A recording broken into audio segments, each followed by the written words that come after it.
Good morning and welcome to a very chilly and windy Djuma Private Game Reserve.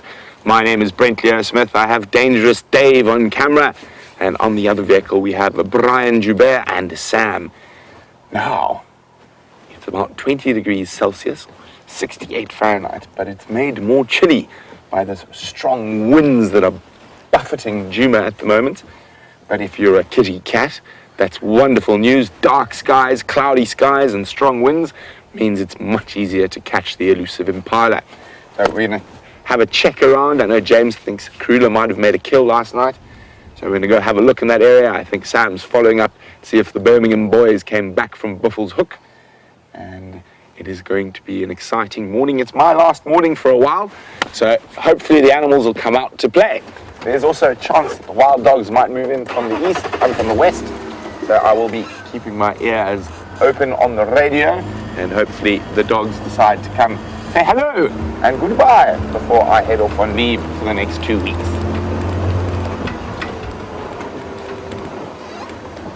We have a track here. Look, there's a hyena track.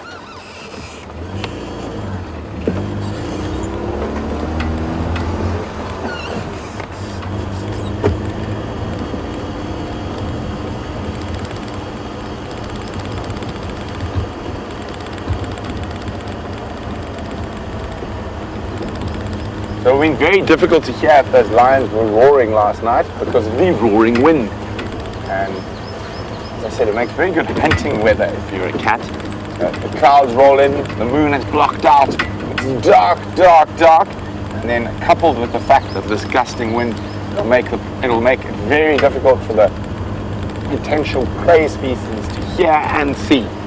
So quite often you find that a lot of the predators, cats in particular, have great success on these dark, windy nights, and hopefully we'll find the tracks that lead us to a kitty cat with a kill.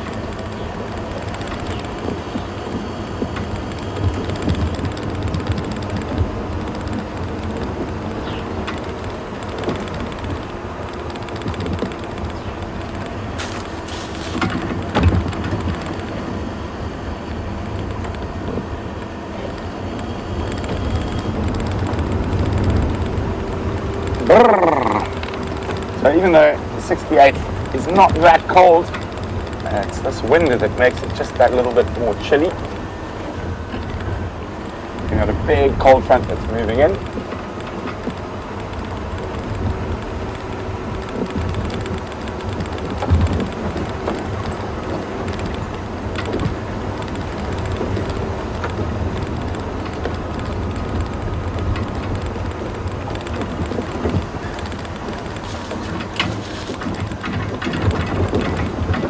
Now, it's been quite interesting, all the movements of the Birmingham boys recently.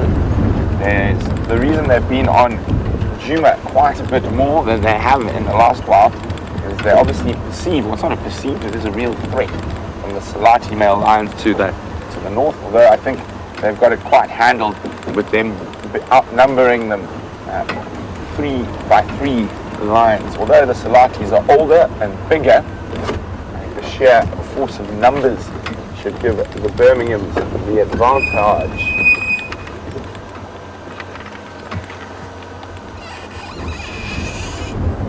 No, just hyena tracks on there.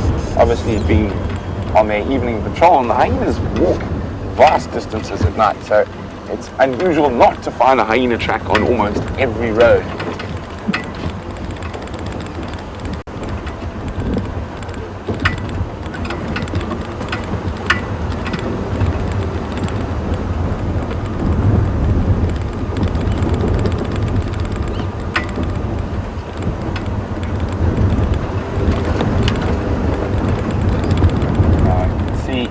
How overcast it is at the moment. It doesn't look like too much moisture in the air, but definitely cold and cloudy.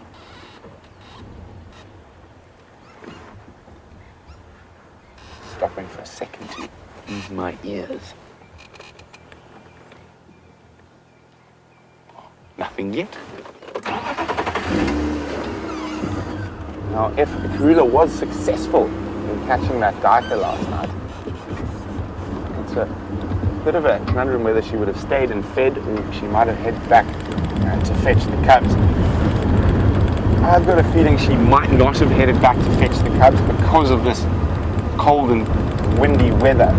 Now, the cold's not the problem, it's the wind. So if she had to move those little guys during the night, they would have been at risk to hyenas and lions because of the wind, because her hearing and sense of smell would also have been slightly affected by that gusting wind. And it's not so much of a problem for the animals if it's a sort of breeze coming in one direction, but this is really, really gusty and swirling around. So I think she might have just stayed on that carcass if she did make that kill last night and feed on it without heading back to fetch the cubs.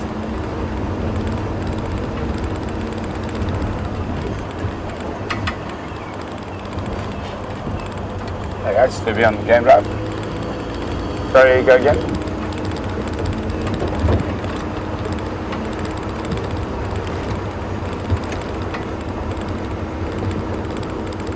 Morning orbs, there's Konzo of one Wanuna that head sort of south into the towards Zoe's Road from Weirtilla access. I've done Impala Plains, now Zoe's, no trucks come out there, and heading down towards last position of Karula.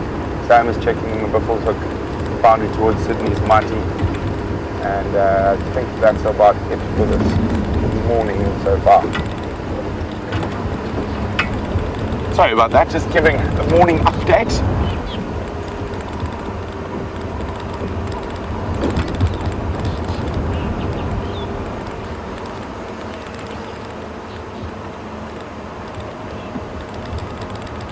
Copy. Good morning, Aaron, from the land of the long white cloud. Aaron is wondering, does it get more windy during winter? Not really, Aaron. It gets a lot colder, well, for us at least. And let me just turn this down. Everyone's waking up and making noise, but now I've done the update, so then it goes on to the next vehicle to do the next update. So you don't have to constantly sit on the radio. It's one of those game ranging tricks. But Aaron, no, it doesn't generally get more windy. It actually is often quite a lot more still during winter. And those cold winter's mornings, there's almost not a breath of wind. But we might still get days like this when a cold front comes through where we will get a bit more wind. So not really to do with summer and winter, but just to do with the passing weather patterns.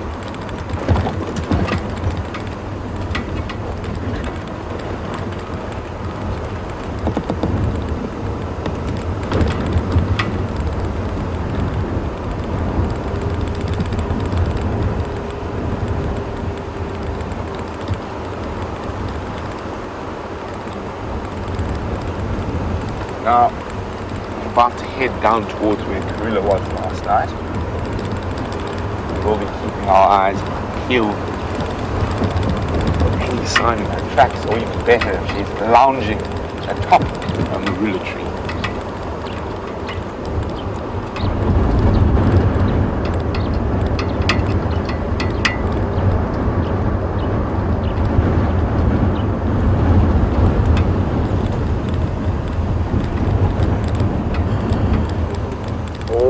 Good to check the junction of roads. A lot of the cats like to walk down the roads.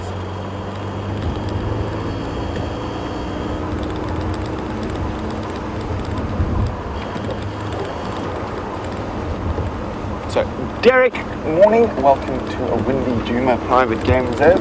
And Derek's from New York, and they know all about the wind. That wind during the winter cuts through you as it goes down those large avenues in Manhattan. But Derek's wondering whether the Birmingham boys have had cubs yet with the sticks.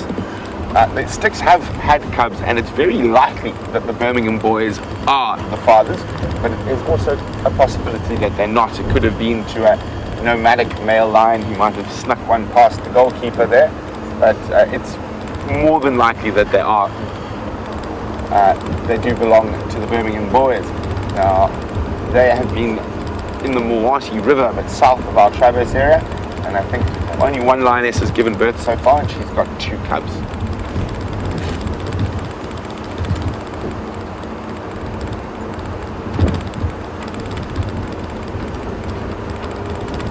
we're heading into that last position of Karula. We're going to have a very careful check around there. So while we do that, let's go see Samwise so he can bid you a good morning. Welcome to the bush on this cold morning. It is myself and Brian Chabert. We're in business this morning and it's pretty chilly. The clouds are above.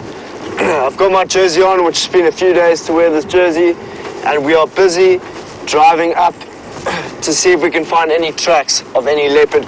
We went through to Buffelshoek to see if we could just search that perimeter to see if those Birmingham boys are still on the property, and I don't think they are on the property anymore because we couldn't find tracks, first of all, and second of all, they headed off towards Buffelshoek last night. So we were very privileged to have had them for 3 days. It was incredible to sit with the Birmingham boys and see how they're doing, but they looked awfully hungry. I'm sure you would agree with me. They weren't looking their best of condition, but I, of course, haven't seen them for that long. In my life, I've only seen them for 2 weeks, and from what I've noticed, they just look quite thin and in need of something to eat. So that's the Birmingham boys. I heard you guys had an incredible sighting of them last night.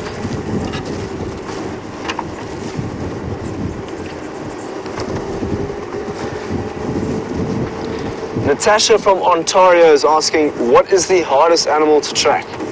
Oof. You know, I would say it's the wild dog, purely because they are so quick and they are constantly moving.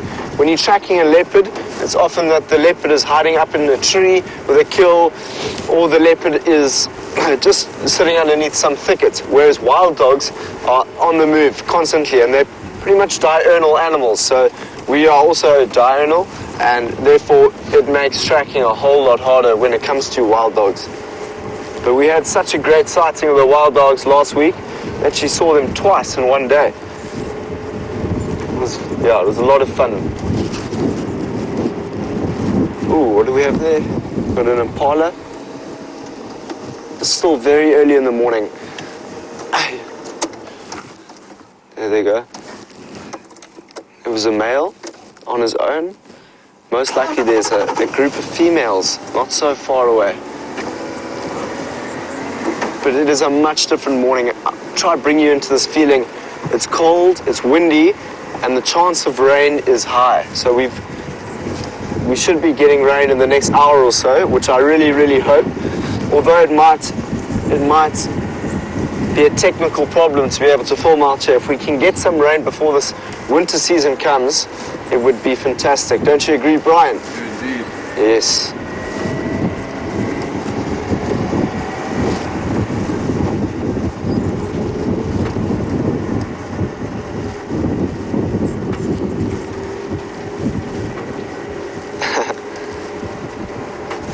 Megan from North California or North Carolina or North California, one of the two.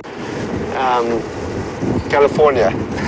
Megan, you know, I've only been here for 2.5 weeks, and so learning the roads has not been very easy. So her comment was that she's starting to get used to all the little bumps that are out here. So, yeah. You start to become familiar with the different junctions, the different turns, and that sort of thing out here, and that's what helps me at least being out here. But my biggest factor in terms of understanding where I am in this chlatine, which means the bush, is the sun. The sun tells me a lot about where I am, because the sun sits in the east and it sets in the west, and that is the way in which I've been telling the difference from where I am. Does everyone ever use the sun or the moon or the stars ever to try and understand direction? Please let us know. #SafariLive. And if there are any other new viewers, this is a live safari, so anything can happen. From a whole bunch of rain coming down, or a leopard stalking something, wild dogs running onto the property. Like, I honestly wake up every single day as if I'm going on an adventure, which I have no idea what's going to happen. Like yesterday, we found tracks of the Birmingham boys, myself and VM, and next thing we knew, we were with those Birmingham boys, and they gave us such a special sighting. I'm not sure if all of you guys were there, but what they did was, I mean, they just got up, walked straight towards our camera, and then got down right in front of the car. We were able to sit with them, and the morning sun was on their beautiful manes, and it was a fantastic morning with those boys. We spent about 2 hours with them.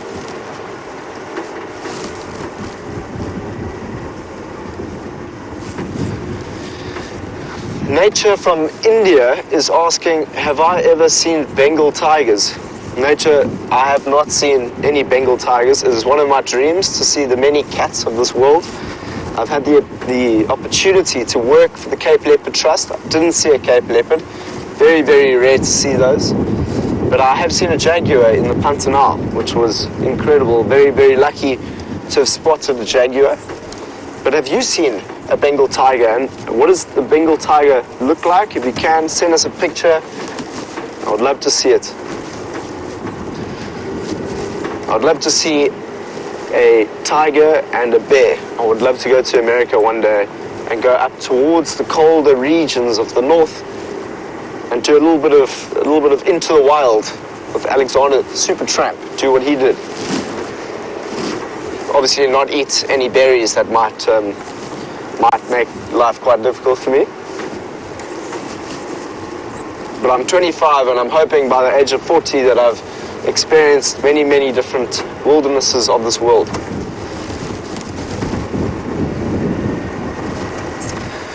So we're going to continue in this direction to see if we can find any animals. As you know, the wind is going to make a big difference out here because it makes them very nervous. They can't smell things, so everything out here at the moment is exceptionally nervous. So myself and Brian are going to go as slowly as possible to see if something will pop its head out. In the meantime, let's go and see how Brent is doing.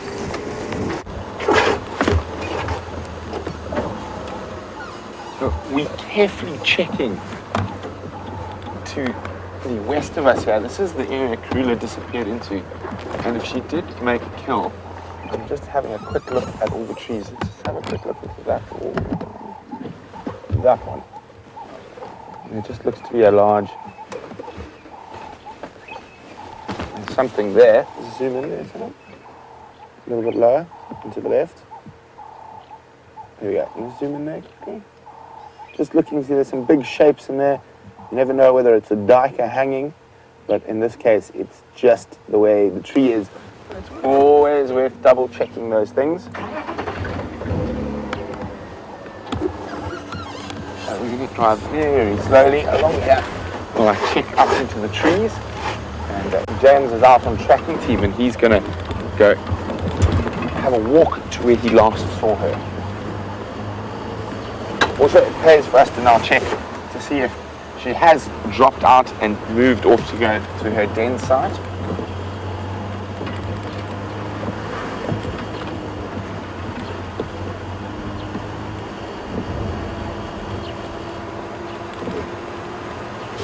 So, of course, there's... Oh, let me just turn that down again. But Sandy, who's in Canada, is wondering, when a mother leopard makes a kill, do the cubs eat it in the tree or on the ground? Well, they normally eat it in the tree. It's much safer up there for them and for the kill.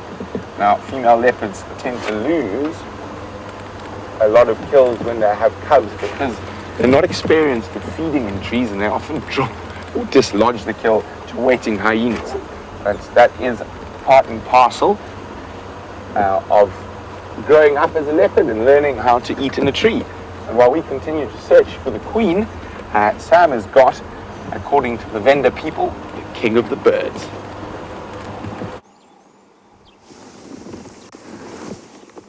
The king of the birds. Have a look at that sized hornbill. It is the biggest hornbill that you get here in southern Africa. And it sounds much like a lion.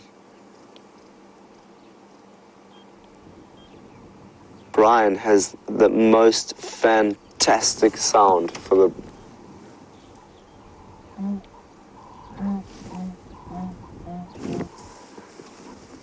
So that wasn't the bird, that was Brian. And it's quite funny because every single time Brian does it, they stop and they have a little look behind them to see what is going on. So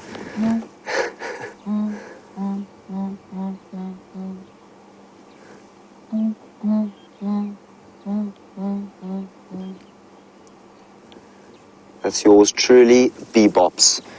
Ooh, there's another great sighting of it. Have a look at that beak, that long black feathers, very prominent, very big bird.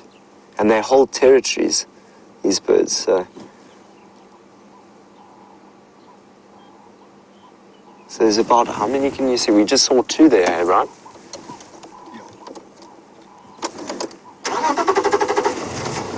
Just gonna see if we can get a close look at these majestic looking birds.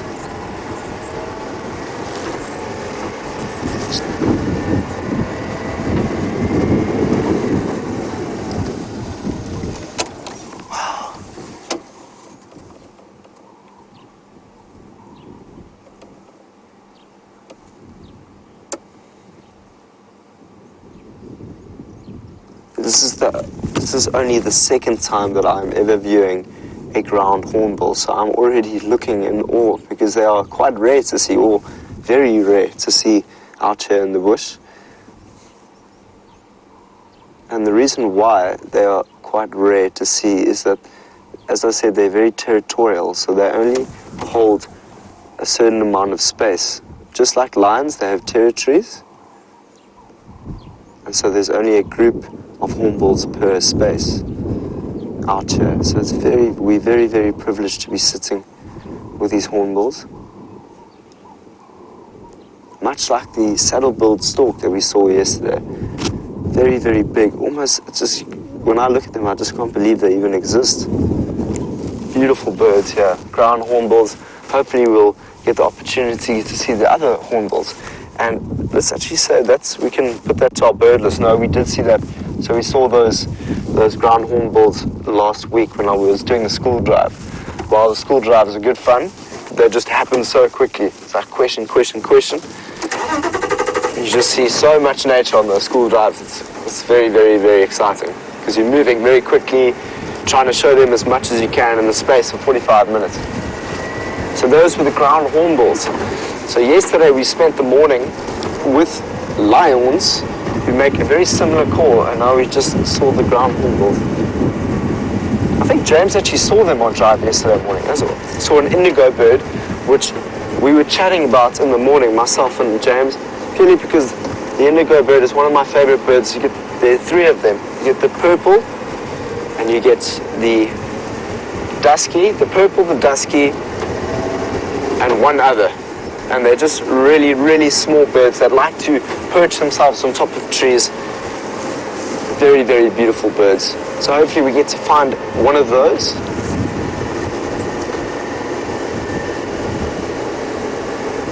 Ava's asking, can the hornbills fly? Yes, Ava, they most certainly can fly.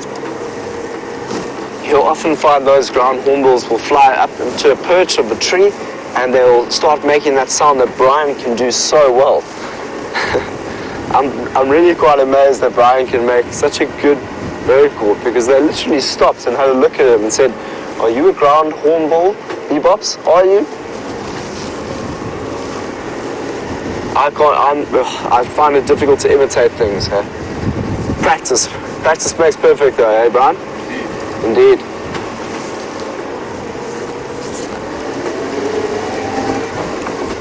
It really is a much different morning here in the bush.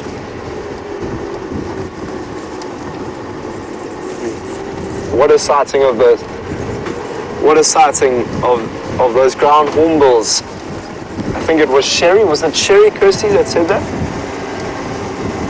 Oh, Sharita said we are very lucky to see the ground hornbills. I'm glad you think so, Sharita. I've also seen them twice, and I've lived out in the bush for about a year now, so very, very excited that we just saw a ground hornbill. Seriously, if I had my camera, I would have been taking pictures, but got a camera right behind us, so it really happened.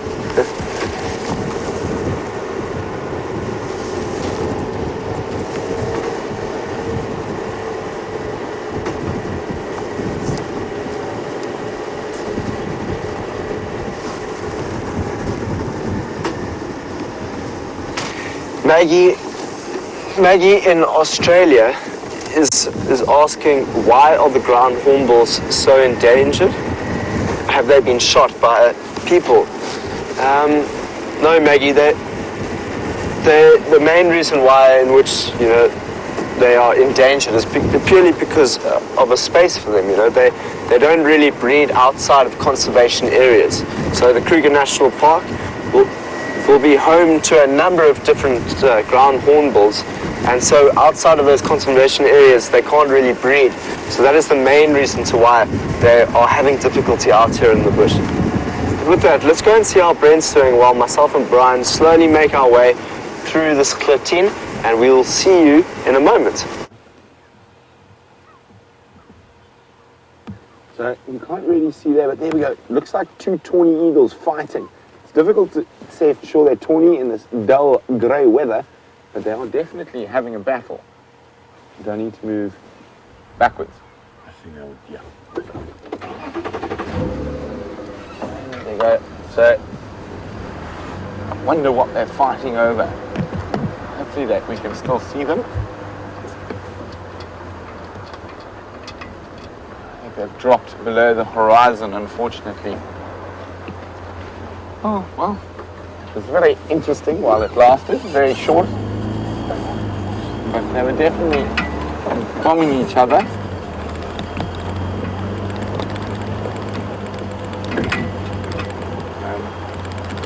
What we've done now is we've gone down the road, and now I'm just checking the southern boundary to make sure Karula hasn't crossed out. But it looks really positive so far. No sign of tracks. So we'll probably loop around to the last area she was seen. And I know James is going to take a walk, but we might go a little bit further to the south and then also take a walk in there. And double our chances.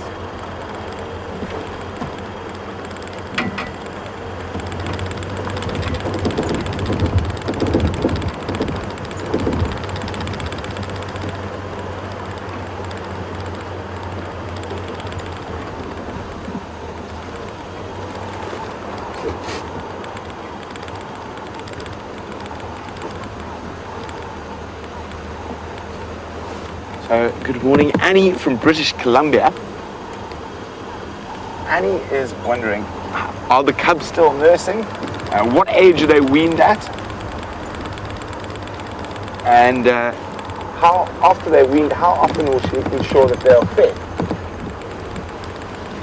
We've just got a little bit more to check along this southern boundary. Well, Annie, they are still nursing. They're normally weaned at about 3 months. And then she'll try take them to a kill, similarly to what she does every 2 to 3 days. She will try take them to a kill. Now, as they get to this age, and they're quite adept at climbing trees already, so they will start moving around with her more frequently. As I said, I think Karula being such a good mother, it's unlikely she would have moved them in this windy weather.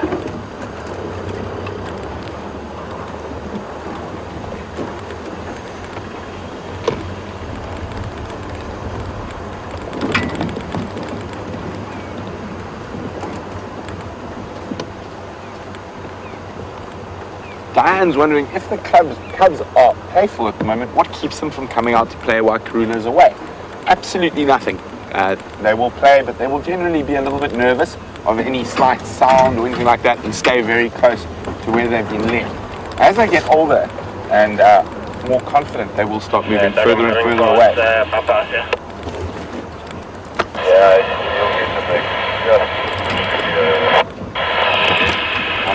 Keeping my ear out on 2 different game drive channels this morning. See if I can get hold of Douglas, find out if there's any news on the wild dogs. Doug. Morning, Doug. Any luck with those Madach? No, not No. It's an art learning how to read between the scatting. Okay, copy, thanks very much. Just an update for the guys that are going east that Karula is on Vuyatela.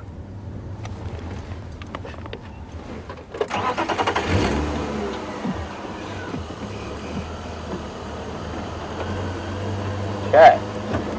So no such luck with the dogs. They seem to be still quite far to the west.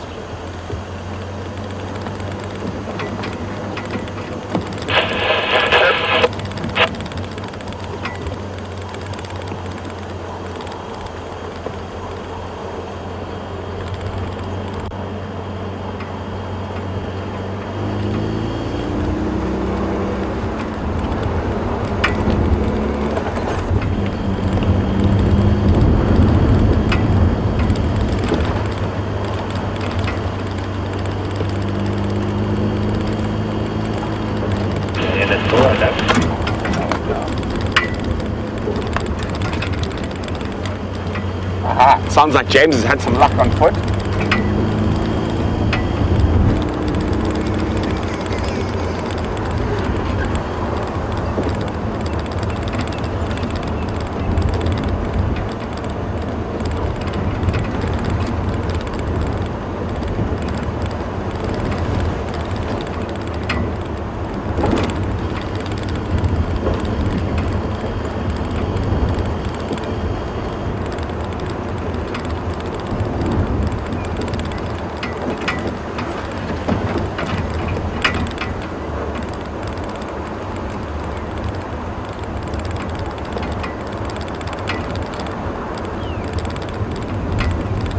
Copy that update, James. I'm at your vehicle.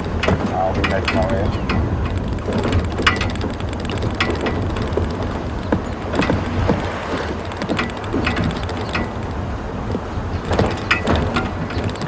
Copy that. James has had some success. We've just passed his vehicle. So I'm going to have to do some off-roading now.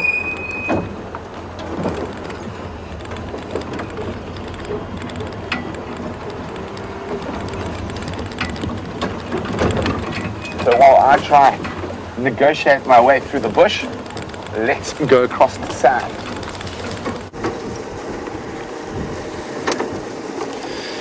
So we've made our way to an older hyena den here, just below Rebecca's Road, and I've actually never been down this road, so it's quite exciting to see a new part of Djuma, which is cool. We're going to slowly just make our way here. The road ends here.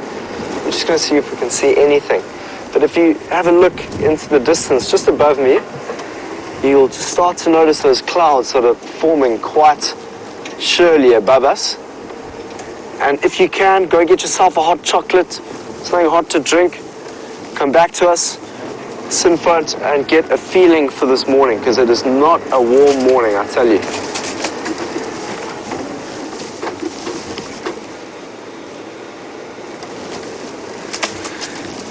William from Oregon wants to know, will we continue the safari if it starts to rain?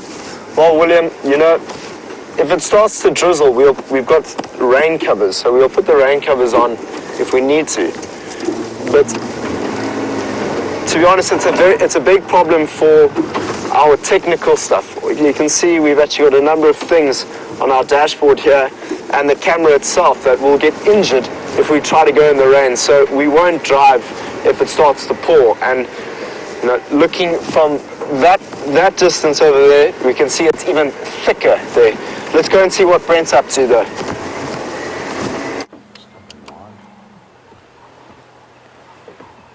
Well done, James, and thank you, Master Henry. There we go, the queen of Djuma atop a marula tree. James was spot on with his assessment last night that she had killed a duiker from what he could hear. So just to the right of her, there's the duiker.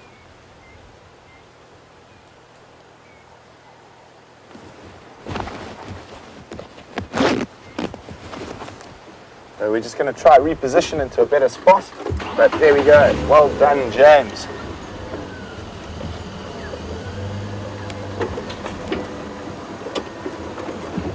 Let's see where we can hop, skip, and a jump.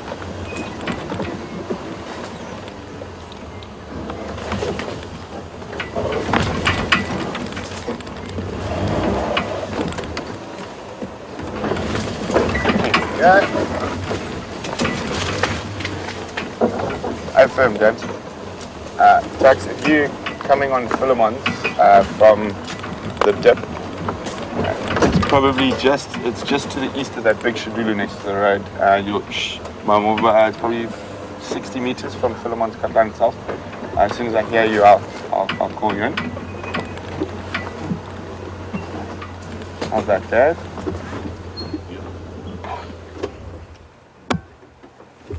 Now, if we look south from where we are, apparently James is somewhere on foot around here.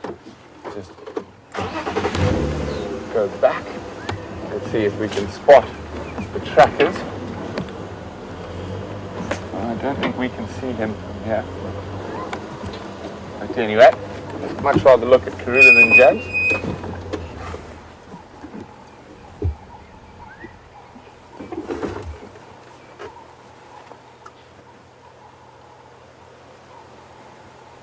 So yeah, looking very, very comfortable. As I said, I didn't think she was going to go ahead for the cubs with this really strong windy weather. It might be a bit of a risk to move them.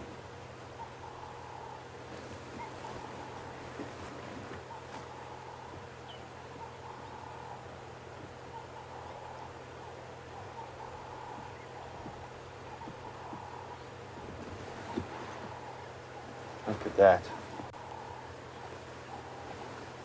As I said, this strong windy weather, great for hunting, but I think Karula is a good enough hunter that she made the kill before it got too dark last night. Just after you left her, from what James said, he heard her make that kill.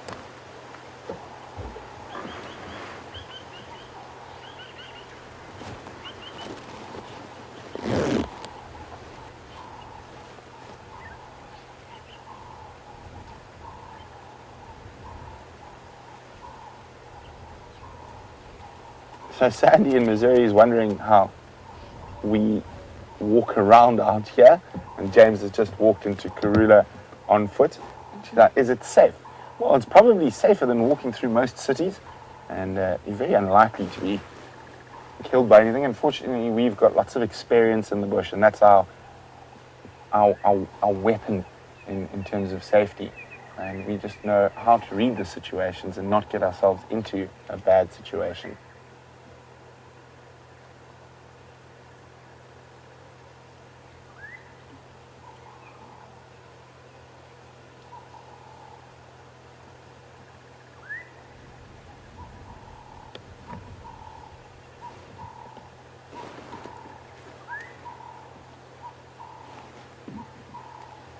So Teresa in Illinois is wondering, what do Karula cubs do when she's gone?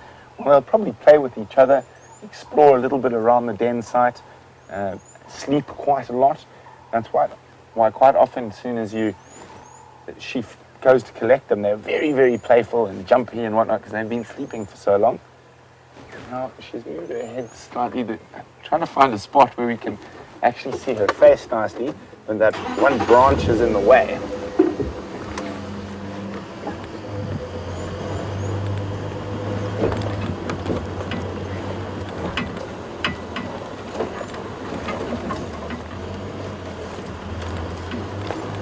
think this is going to be the best spot. What do you think? Yeah, I reckon that's Oh, that branch is just in the way.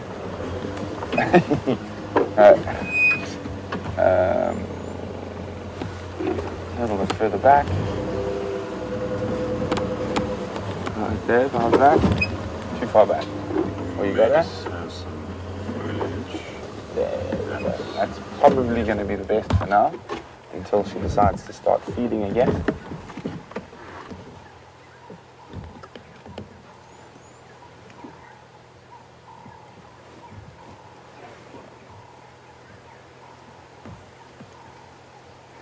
Very convenient sort of gap between those branches that fits a Karula perfectly.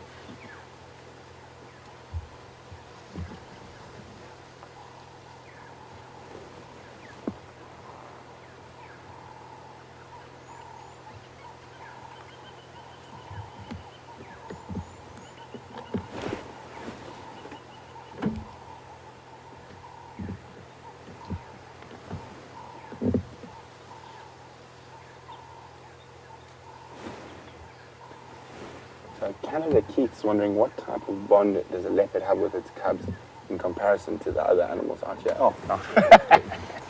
That's fine. We're going to move around to the other side again. Well, leopards have a strong bond while the cubs are growing up. As soon as they get independent, that bond becomes a lot weaker.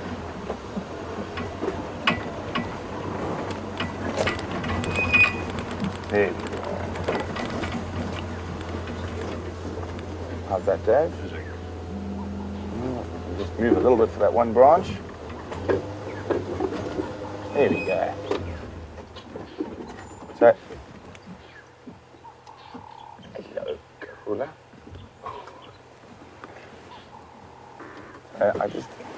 So they have a very strong bond, particularly with the males.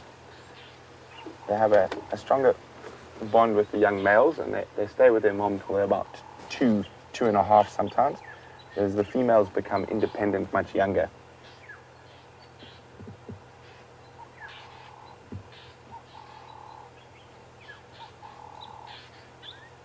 Look at that. Very contented leopard. Killing the tree. Nice branch to snooze on.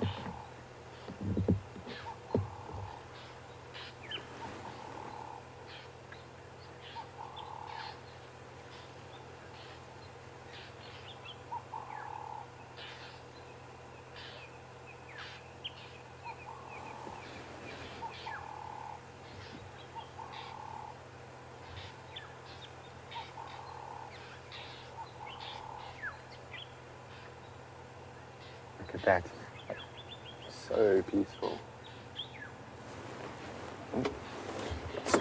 Margaret says she knows a good tree when she sees one. Just stand by a second, Margaret.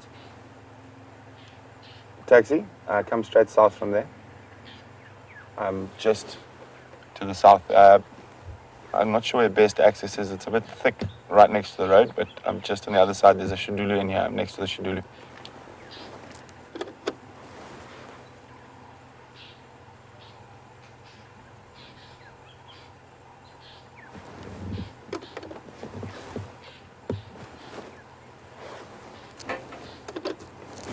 There we go. It's calling Taxon from Juma. Look at that. And Margaret, you are absolutely correct. That is a perfect tree. Oh. It's almost, she put a paw across her eyes.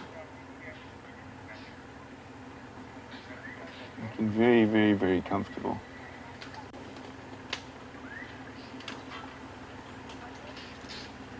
It looks like she's fed on quite a lot of that daikatil. Not much left, probably only half left. Now, she might not bring the cubs to a kill this small.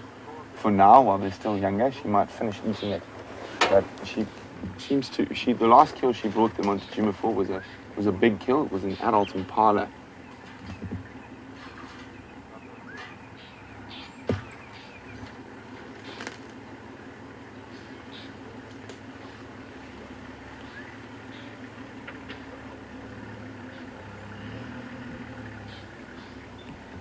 And you can see, even though she's got a very full belly, her breathing is not too labored because of the nice, cool weather.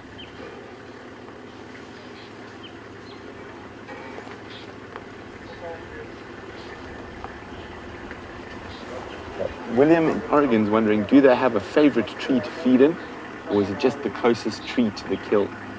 William, it's normally the closest tree to the kill. They want to get that kill up into that tree as soon as possible. So the hyenas and other predators are not going to be able to steal it.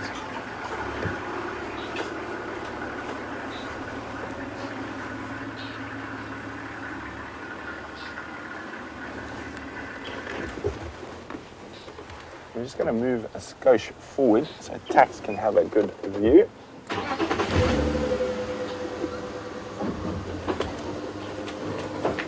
Still good, Dave? Yep. Okay. Shopping for?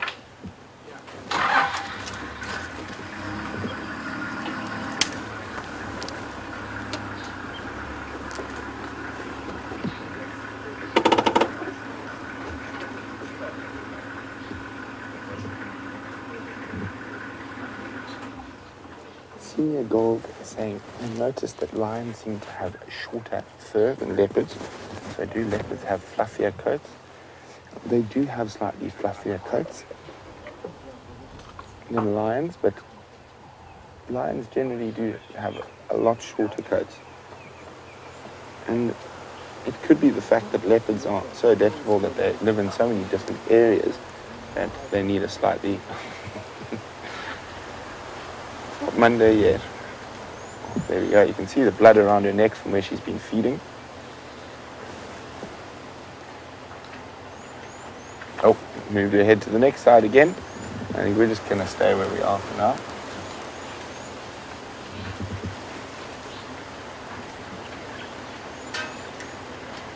You can see how, even though she's snoozing, watch her ears. They're always just flicking from side to side, listening for potential threat. In this strong wind, she's perfectly positioned now with the kill in the tree, sleeping in the tree. It's unlikely that a hyena is going to surprise her.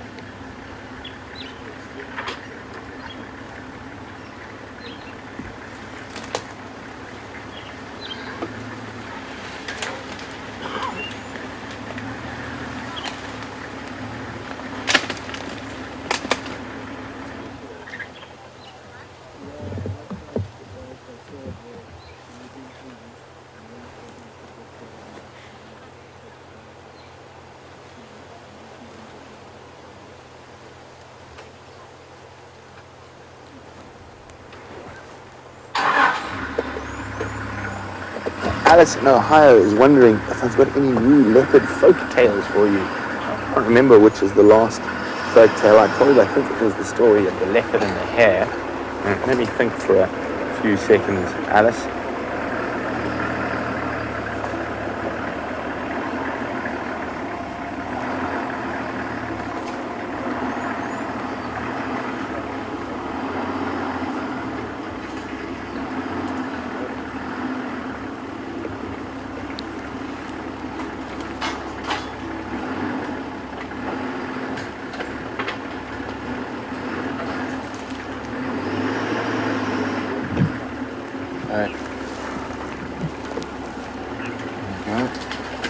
We're just going to stay right here for now. I'm sure she's going to move her head again shortly.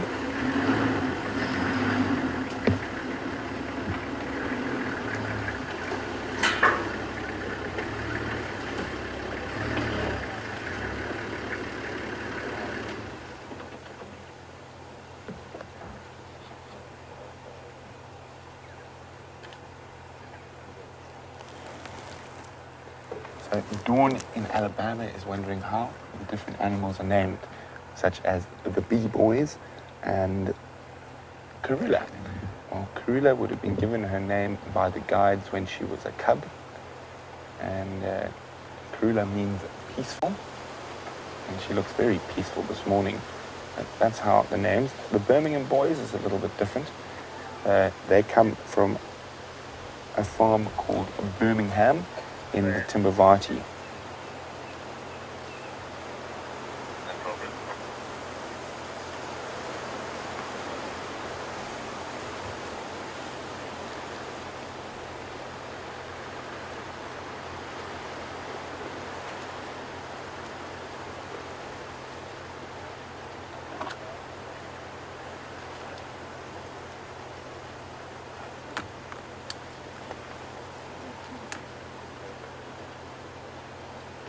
Sandy would like to know how many kills she has to make to survive per week.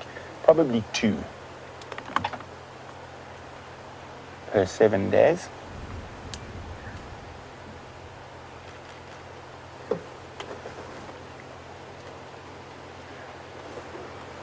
So every sort of 3rd day or so she will need to make a kill.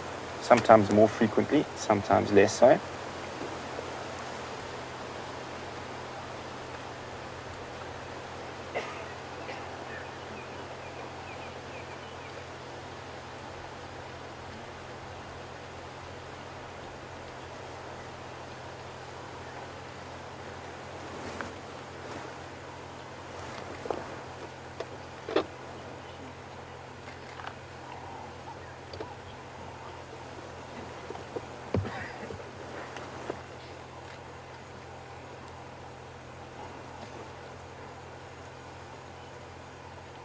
So Rita is wondering, and Rita is from Johannesburg, whether Karula or any other female leopard would move cubs during the night.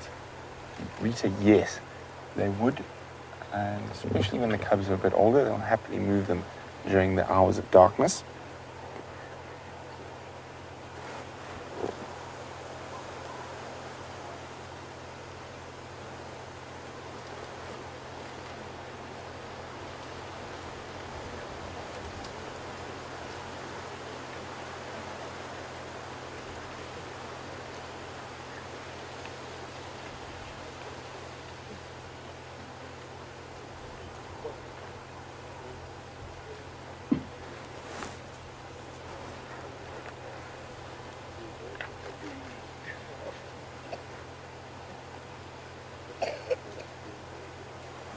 So Valerie in Ontario is wondering what diseases that leopards might be in contact with.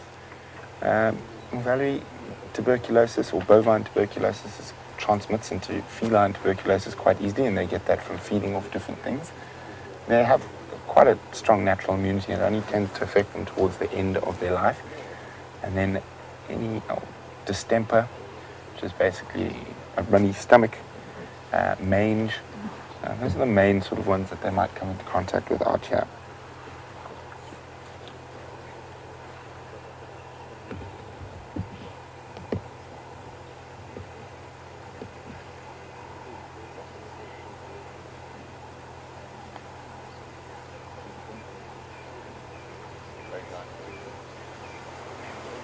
And while we wait for Karula to start feeding, let's jump back on board with Sam, who's in the river system.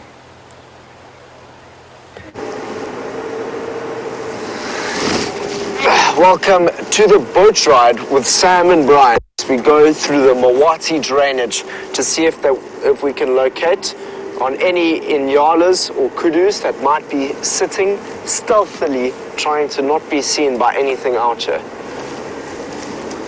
It is a very, very quiet morning out here, and the reason why I think it is quite quiet is because of the wind that was blowing all night and just shaking and stirring up the bush, making it very, very scary and difficult to move around if you are a herbivore or if you are anyone out here at the moment. And this is my favorite area to come through because it is, if you are wanting to be secretive, the best place to come and be secretive.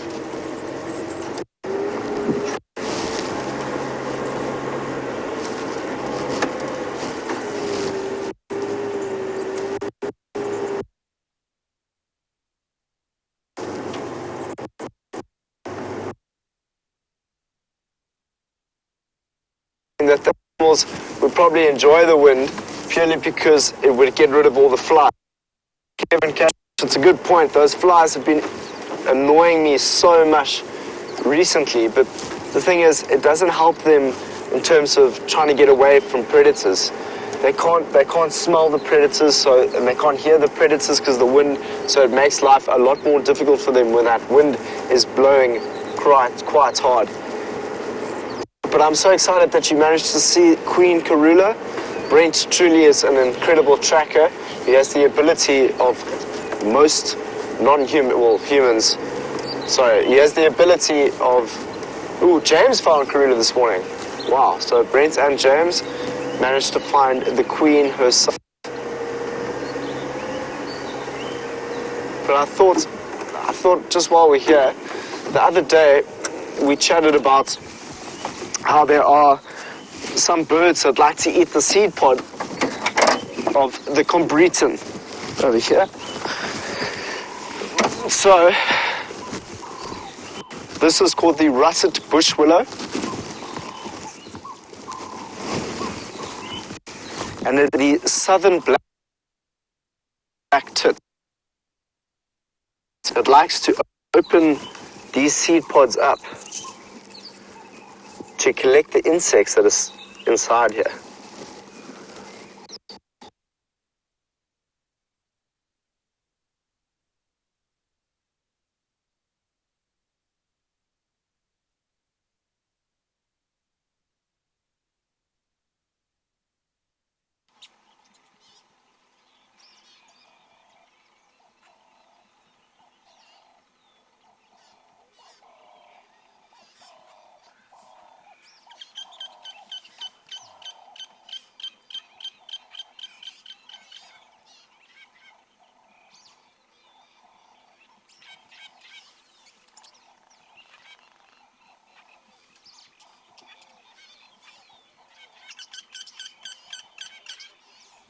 Hello everyone. Being out in the bush and being out there live has its technical challenges. We're experiencing some of that now and are working on it as fast as possible to get it sorted and get you back on the vehicle with us.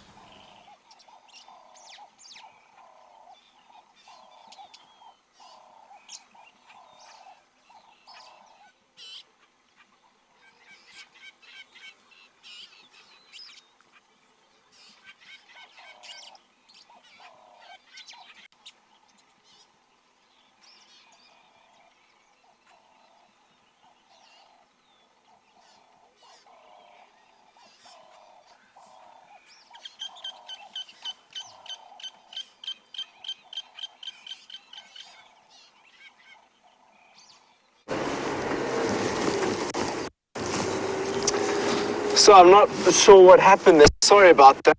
We must have had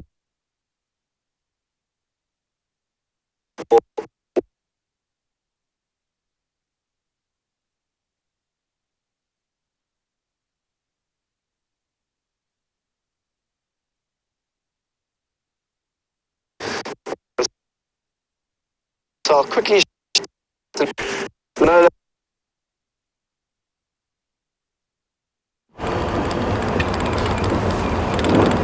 So very exciting news. It actually turns out the cubs are there. So immediately we moved out and left it to a one vehicle sighting, but we will go back a little later. So the cubs were actually hiding just behind there.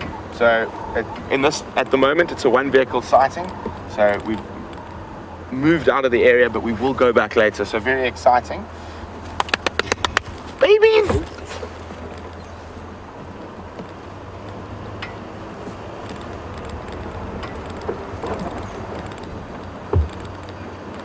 So, excitement, but of course we don't want to put any pressure on the cubs while they're there.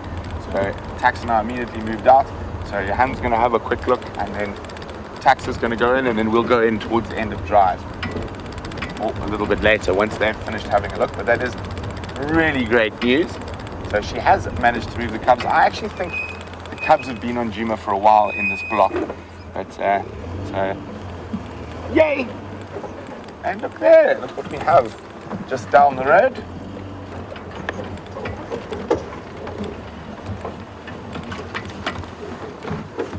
Some buffalo bulls.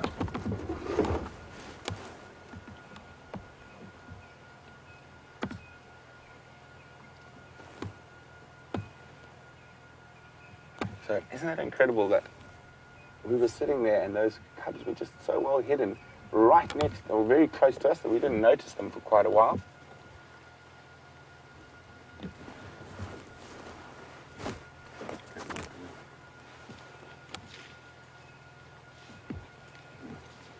Oh, look at that.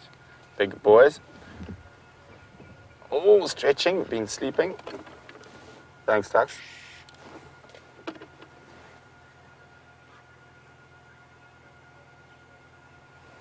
The retired gentleman's club with an oxpecker atop. And they won't be moving as quickly as they normally do towards the pans and drainage systems because it is quite chilly today. And they generally like to keep a little bit warmer, and that's why they move into areas like this during the night to have a snooze. Look at that, oxpecker's getting in behind his ear there. Getting to the warm side of the buffalo, protected from the wind. Oh, scratch, scratch, scratch. Oh, red-billed oxpecker. Beautiful. So keeping on the warm side of the buffalo, the wind is coming from the opposite side.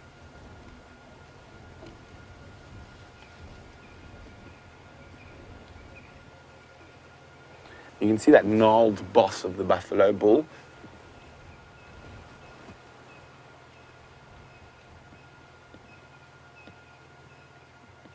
Maju is major says they're all starting to look like Taylor Lautner now. Yes, quite. But if we have a look at those horns, go back in on them, please. Look at that. And you can see there's some pieces of branches stuck inside there. And there's a couple of different reasons why they do that, and it could be just that they're itchy. But they also rub against specific tree species like tambuti. Now, what that does is Timbutia has got a highly noxious, milky latex. So they'll rub on there to give themselves a bit of insect repellent to keep some of the flies and that away from their faces. Of course, not the most effective, but it does work quite well.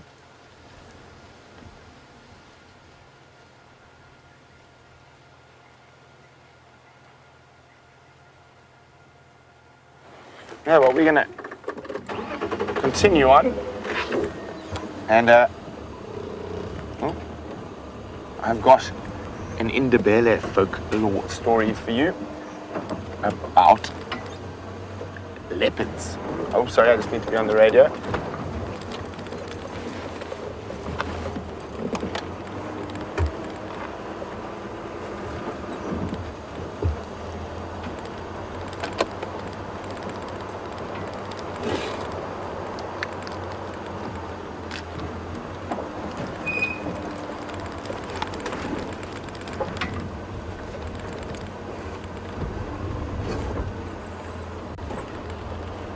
So I'm just listening for the update.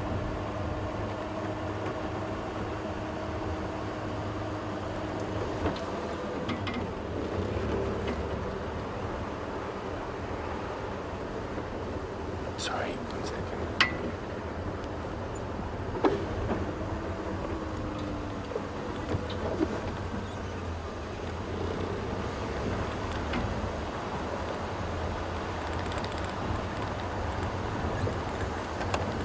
Okay, sorry guys, I'm just listening to what's going on with that leopard sighting.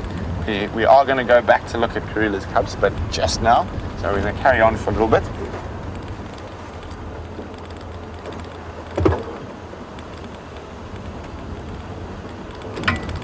Okay, so the leopard folklore story, it's an Indabele folklore story, and let me just let you know about the Indabele people quickly. They are originally an offshoot of the Zulu tribe.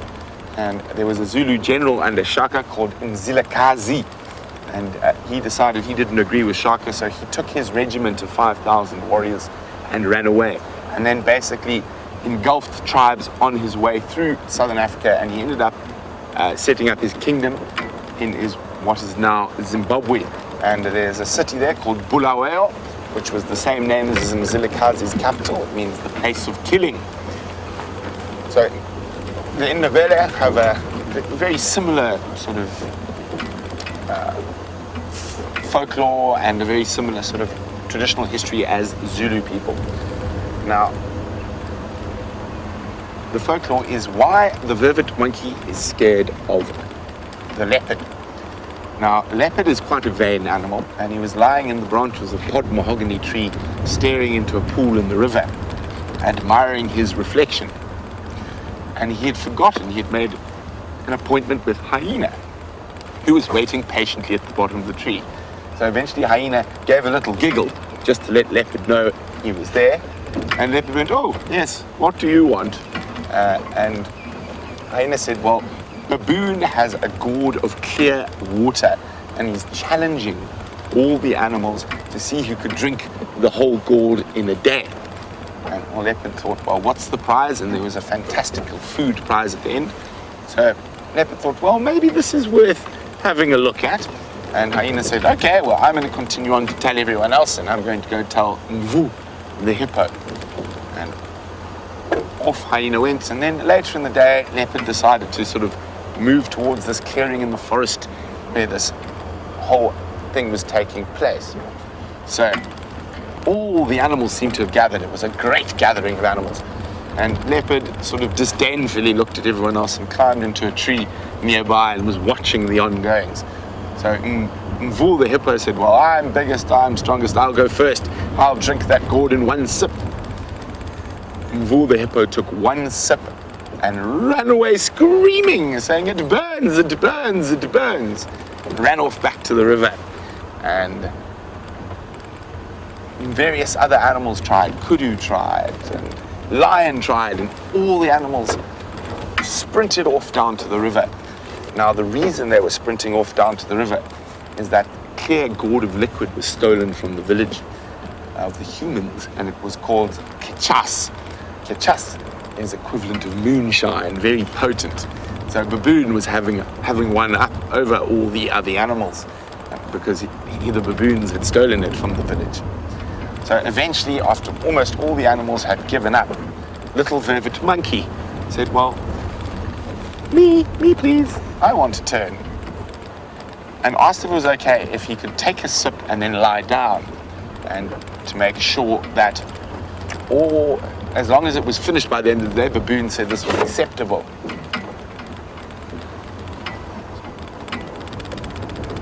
So vervet monkey came, took a sip, went into this long patch of grass he appeared out of, and every 5 minutes he would do the same. And eventually, as the sun was about to set, leopard suddenly sort of woke up from his daze and looked into that long grass and noticed many tails and thought, ha, monkey, you little naughty. And so as the monkey took its last sip and wanted to claim the prize, leopard came flying down the tree and just started swatting monkeys out of the long grass and growling, calling him a trickster, a fraud, and a thief. And at that moment, the monkeys all ran away towards the trees, and then all the other animals started chasing the monkeys, but monkey couldn't get away because leopard can climb a tree as well. So the monkeys ended up in the smallest, most tiny branches at the top of the tree. And that's where monkey stays to this day, because he's feared of the retribution of leopard. And even when they come down from the ground, you can see they're looking around quite nervously, making sure all the animals don't get hold of them for their naughty behavior at the gourd drinking competition.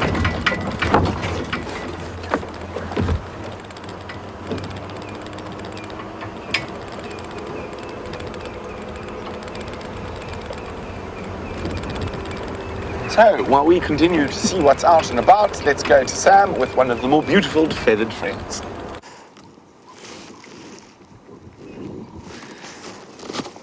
A lilac-breasted roller, a beautiful looking bird that is sitting with a backdrop of the sky that is very grey this morning, that is going to rain at some point today, which is fantastic. I'm sure all the animals and birds of the bushveld are going to be hoping for the rain to come, as it has been a very hot couple days. Yesterday, in fact, was exceptionally hot. And more about what the lilac-breasted roller is standing on is a Acacia nigrescens, which is a knobthorn, which if you look quite clearly on the bark, if you can just zoom a little closer, you can see the knobs that are all over that bark. So that is the Acacia nigrescens, and what I learned the other day was that the Acacia nigrescens likes to be eaten by the giraffe. So giraffes often come towards these knobthorns and eat on the leaves of the knobthorn. But this knobthorn is quite clearly dead. But what is quite beautiful about a dead knobthorn is that you can clearly see the dendritic system, almost like the way in which everything is being dispersed in terms of the way in which the leaf structure is. And if you think about all the deltas you've ever seen, or if you've ever seen lightning or anything of that kind of shape, you'll see it in many, many things, forms in life. So that is a knobthorn in the backdrop of a beautiful bit of rain that might come through with the colorful lilac-breasted roller. And the lilac-breasted roller may be a beautiful looking bird with that blue, the purple, the indigo, but the sound, when you hear the sound of a lilac-breasted roller, it isn't the most fantastic sounding bird you've heard. I'll play the sound for you just now. But while we were sitting here, we lost a lot of signal with you as we were down in the drainage line, as we were trying to find a kudu or a nyala to talk about. It must be very exciting sitting with Karula this morning. I said I've only seen Karula once or twice, but Brent, who is a master tracker, so is James, is teaching me more about the skills and arts of tracking animals, which is exceptionally exciting. But we were talking about a southern black tit. And the southern black tit loves to eat the combretum seed pods. So it holds it in one foot while probing for insects. And it also moves much like a woodpecker moves through a tree. So that is the southern black tit. Sorry about that, Brian. I'm just going to quickly play the call of the southern black tit. And it doesn't work for this bird. doesn't work for that bird either. So this is a little machine that is able to play the different bird calls of the of this book, and sometimes it just doesn't work with some of the birds. But that was the southern black tit and the lilac-breasted roller. I'm not going to play the lilac-breasted roller right now, purely because it's quite uncomfortable for a bird to hear another bird when it knows it's not another bird. Morally, it's not a good thing to do just because we want to hear it.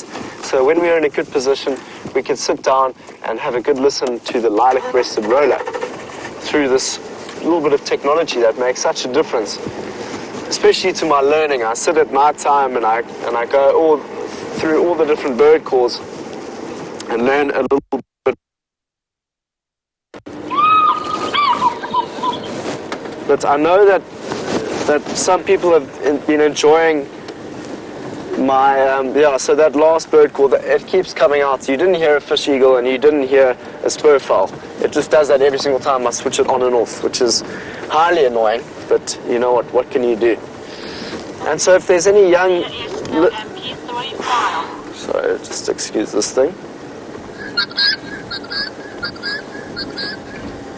See, it's only real awkward...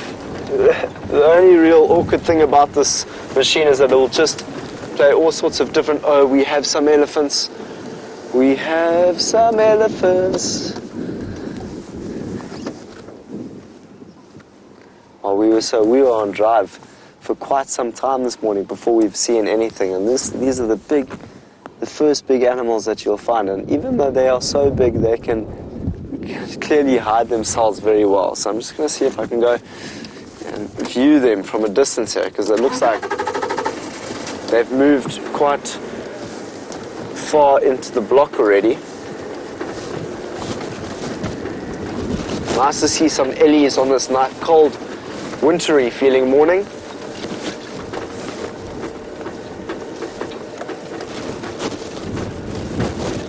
No, it looks like they've gone straight into that block. You can kind of see them through the trees there. It's not worth a good visual of that. We'll see if we can find some more. Maybe there's a whole breeding herd of ellies that will be around here. So we should be fine. But just while we're on the way there, I know that some of the viewers quite enjoy the drawings that I've been trying to do, and I thought it would be quite nice to keep everyone updated with the sort of drawings that I've done. And Kirsty, who's directing this morning, has also helped develop and make these pictures what they are today. So this is a little picture of a giraffe that I drew. So if there's any young kids watching, I really recommend drawing some of your favorite animals and then writing some of the things that they like to eat. As you can see here, I've got a tree, and that is the Acacia nigrescens, the knobthorn that we just saw now. So in drawing, we can make relative and relevant connections between animals and plants. And I've just stalled. These things will happen when you are talking on a live camera.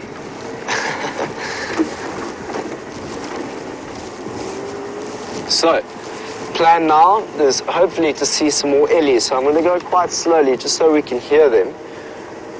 The wind, of course, makes it a little bit more difficult to hear everything out in the bush, and I do struggle to hear sometimes. But before we do that and find you an elephant, let's see how Brent's doing.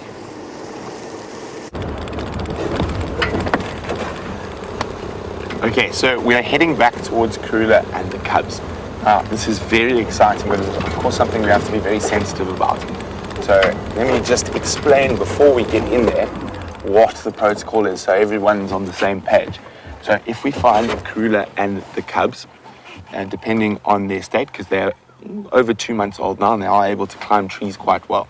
If she has a kill and it is in the tree, we will put 2 vehicles in there, not 3. That's why we left.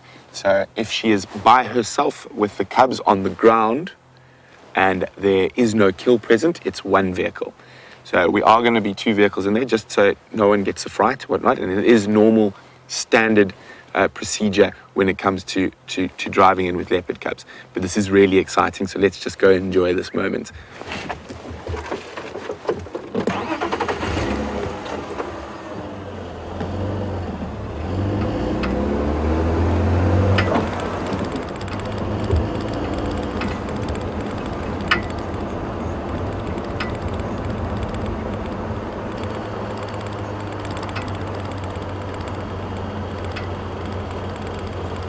So Susan, who's in Australia, says, since I was the first to see Karula's cubs, will I get to name them?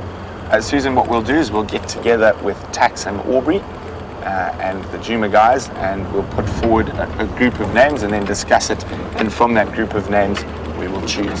So we all get the rights to name them, and it just makes it a lot more fair for everyone. But I do have a few names in mind.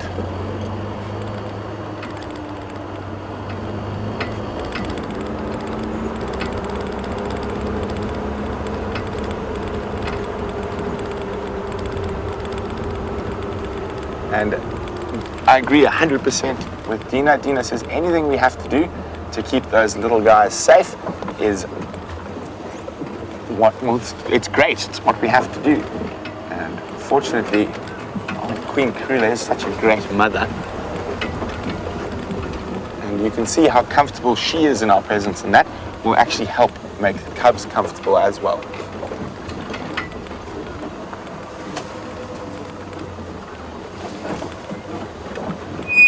Is this where we came through? Yes.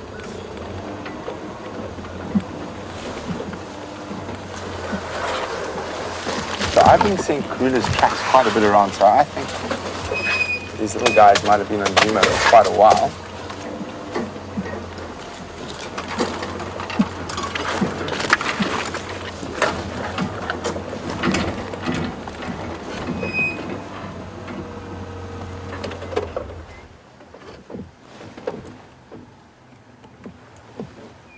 We're just going to stand by here. We're still a little bit away. I'm just waiting for the other vehicles to move out to make space for us.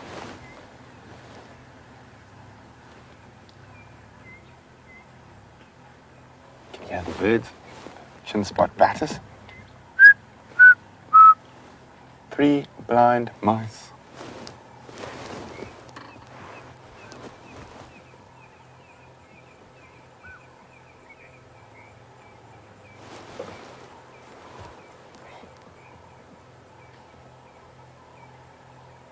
So being patient with cubs is a very important thing. So Karula's cubs have not seen a lot of cars. I think we were about the 3rd car when we saw them, and then Jamie the 4th and 5th. So it is important to just be quite patient with them. They will become very relaxed, but for the moment they're still not 100% relaxed.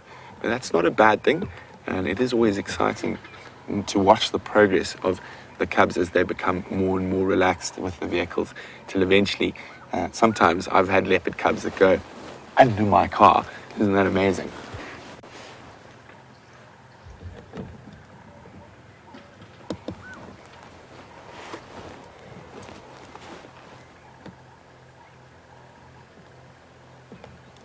Sun's starting to come up. Standing by.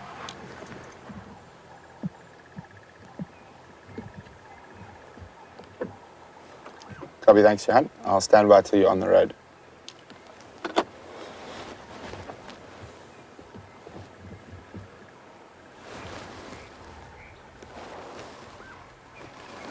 Here we go.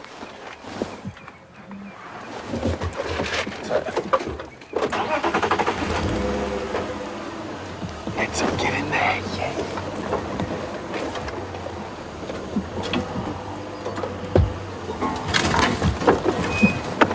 Can we go through?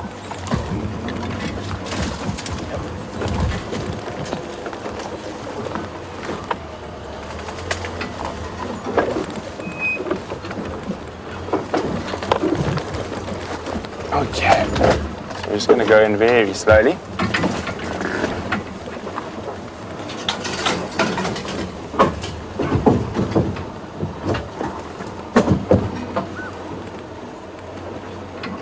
So let's have a look. So Karula's still in the same place. I'm not 100% sure where the cubs were. As soon as Tax spotted them, we moved out. Let's just go. It looks like she's falling towards them. So we're going to stay a little bit further away than we would normally if she was by herself.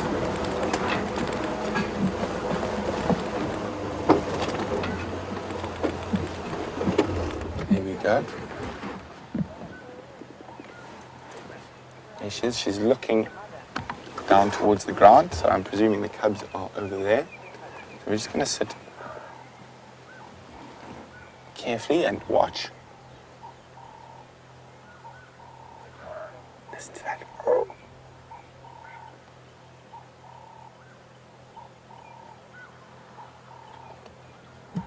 Oh, isn't this amazing? So I'm just waiting to see if I can spot the cubs through the bush. They say we're going to just keep our distance a little bit. Unfortunately, I don't think you're going to be able to hear her with this very strong wind we've got today.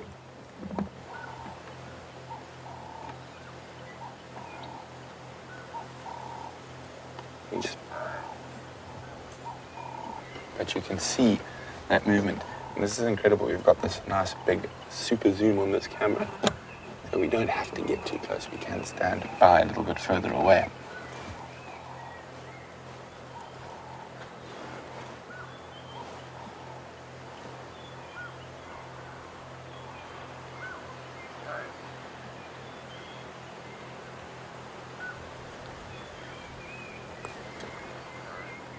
It's quite important, especially while the cubs are not too relaxed, to just keep our voices down, talk very softly.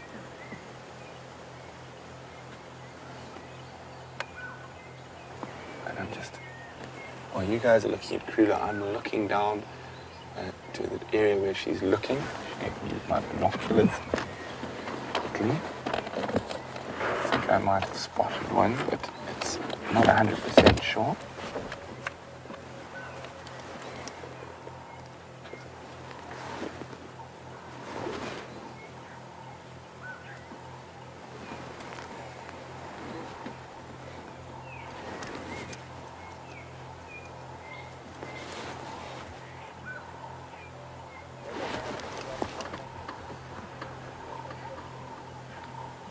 So Megan in Ottawa says, do I think Karula worries about her cubs? Worries about her cubs when she's away from them? Probably to a degree, but I don't think too much. It's a lot of rearing of cubs and a lot of behavior with leopards is instinctive.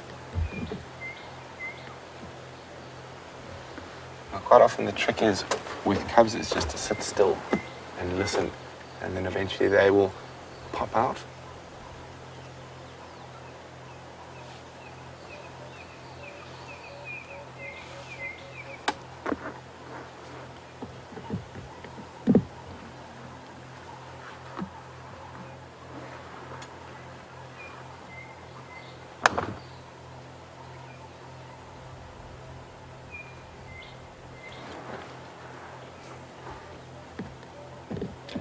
Keeping still. She's always vigilant, watching around. But that really dangerous, really dangerous period for the cubs is over now that they're able to climb trees.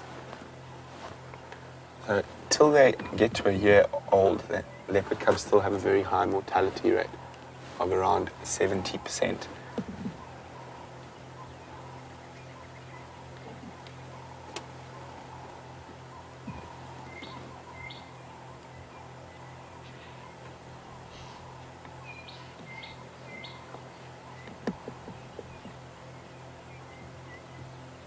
Looks like she might, oh no, back to snooze. I thought she might start feeding. So while we sit here patiently waiting for those little guys to make an appearance, let's go across to Sam, who's got one of Karula's favorite food items.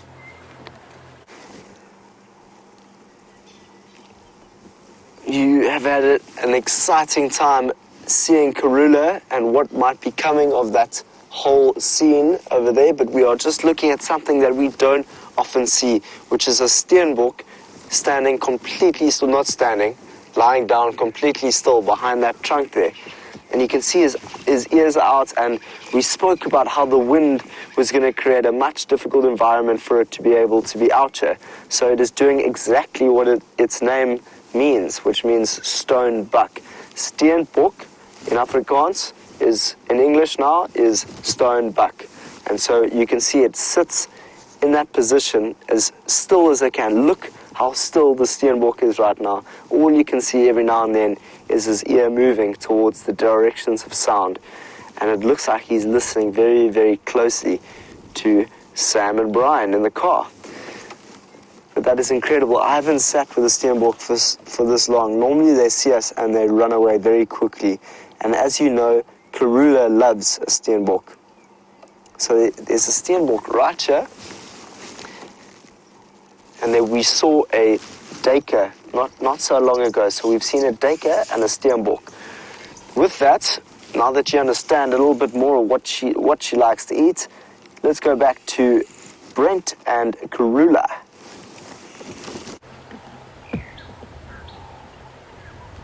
Sorry guys, just on the radio. Copy, thanks, Tax. So I can hear the cubs calling back to her. If we come out, please. She's gone to start feeding again. That might prompt them to come out. So, as we come out, there's a cub in that thicket there. Sounds like one there and another one just off to the left. And a very high-pitched sort of... So, oh, look at that. Look, Karula. Look at her, she's moving the kill. She might take it onto the ground for the cubs to feed on.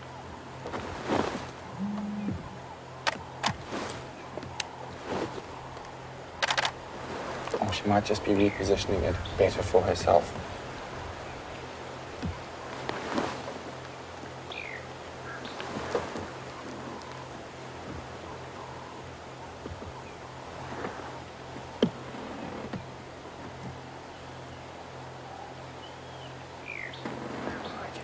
Cub again.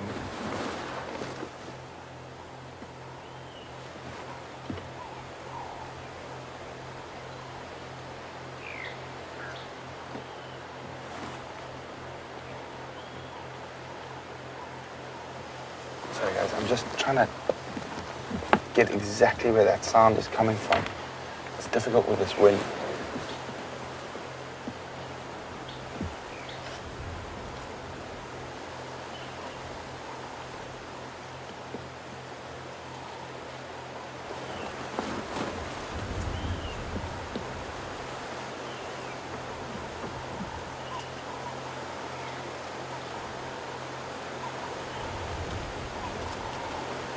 Sounds like the cubs are coming closer. You can't see them yet.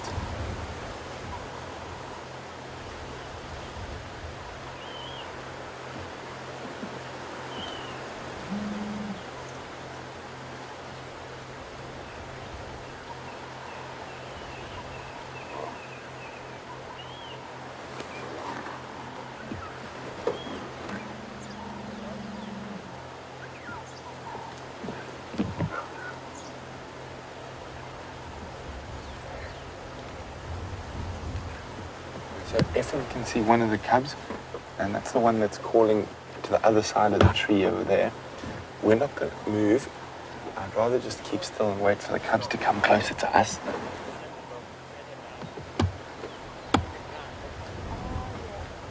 Look, she looks like she's moving the kill again. She might take it down for the cubs. Oh, she nearly.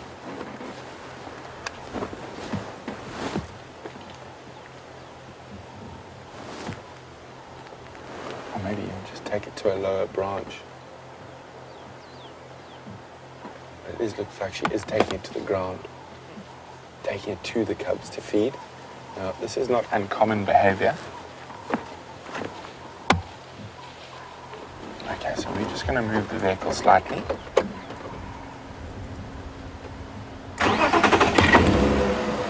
Now, again, like with unrelaxed male leopards or unrelaxed elephants, always important, let the car run for a few seconds before you start moving. It just makes everything a little bit more calm.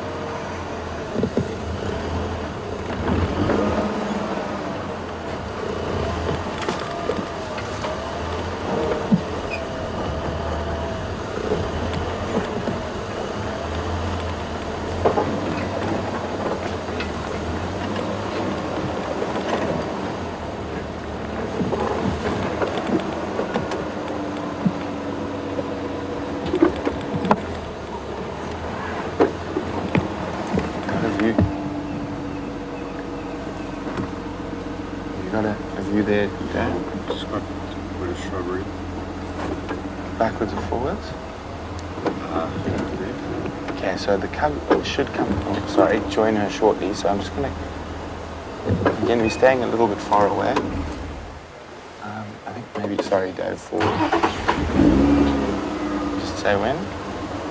Is there a gap under there? I think. That's interesting.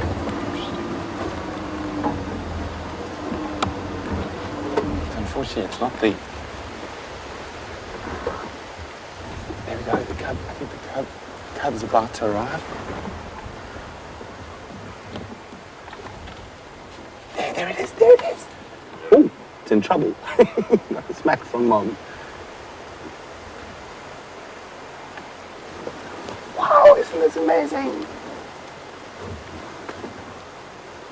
Oh, onto Mom, over Mom.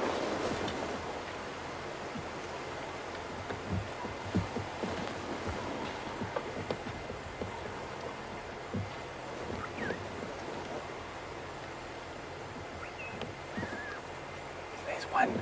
I don't know. Dave, can you hear that high-pitched? Yeah. You can hear the cub talking.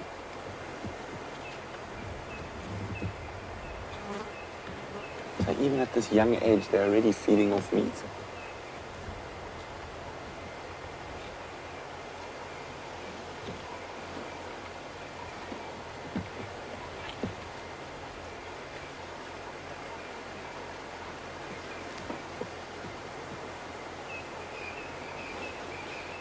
Come on, there he is. Look at that. Coming around again. Oh, in trouble with Mom again.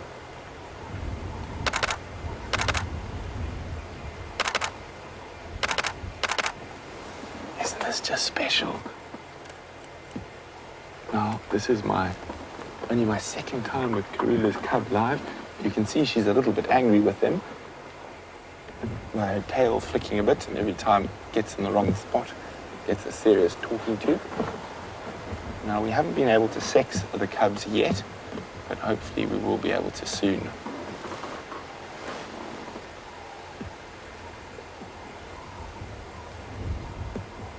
Now, the fact that one is quite a lot more relaxed than the other cub probably means that one is a male, but it could just be the individual personalities of the cubs, and I'm really excited to find out whether they are male or female.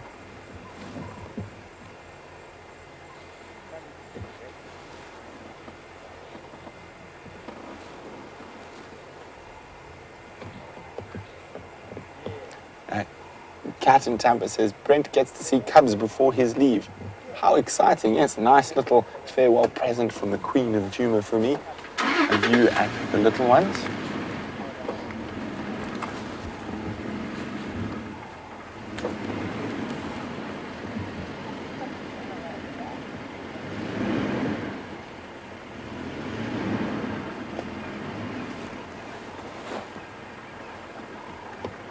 Oh, Cubby's going to be in trouble again. He's off playing.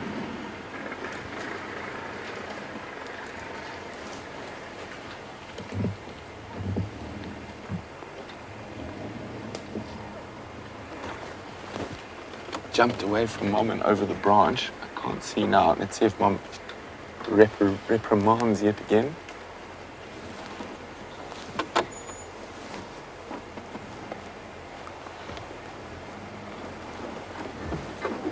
Just going to try and see if we can wait for Ephraim to move his car out.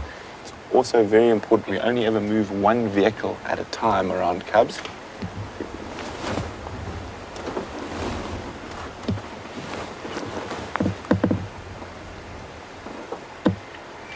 We're not going to spend too much longer here. We're going to have to make space for some other people to come have a look and enjoy Karula's cubs. I'm just going to see if we can find a spot that's got a slightly better view.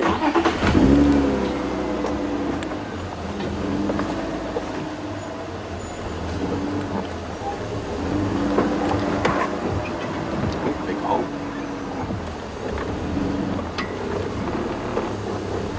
See, I'm moving very slowly around here.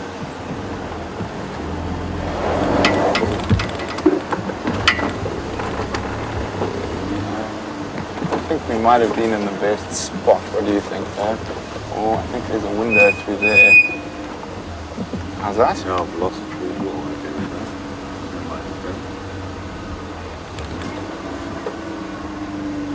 No. Let's just go back a bit, I think. That's good for that.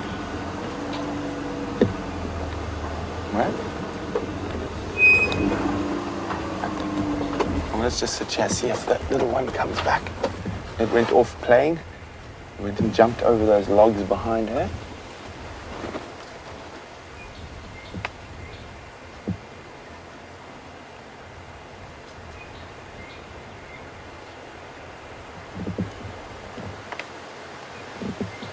Wasn't that just the cutest little bundle of joy?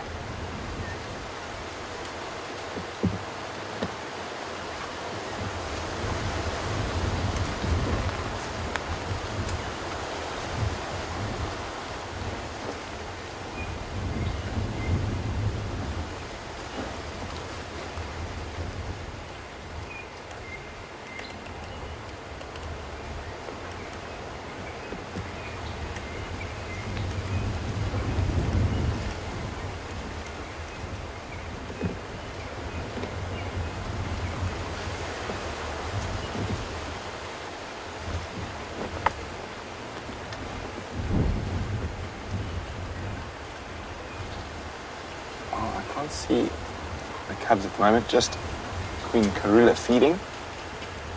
And as I said, we're not going to spend too much longer here. Oh, the cub's coming back.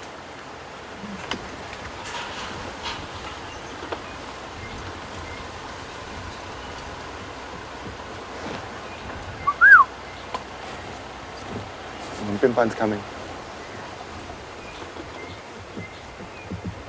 You see her before? Okay. She's in the thicket here. The Mampimpan's just behind. The Mampimpan will be on much. I think maybe if you drive towards me here, you could see. So I just saw the cub starting to make its way back towards the kill. It's still a little bit off. There he comes, here he comes. See him, Dad? Just come out a bit wider.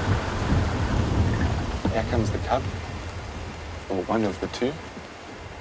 So let me just have a look where you're looking, Dad. Okay, so Dad, watch my finger. Around there.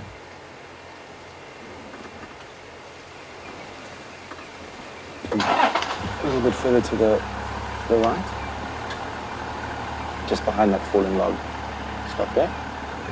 That's the cubs coming in from that section.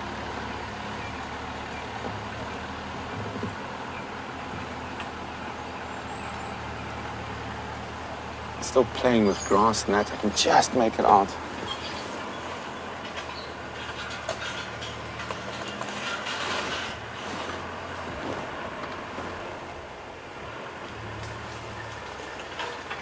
So we'll just wait a little bit.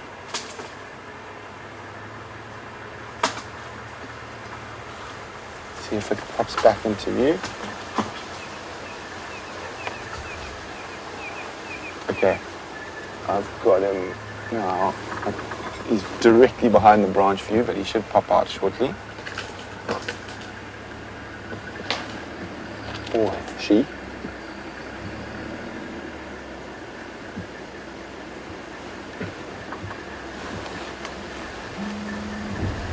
Okay, let's go back to Karula. I'll keep an eye and let you know if it is.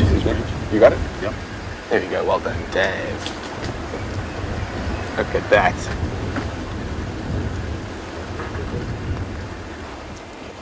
Hey, little monster.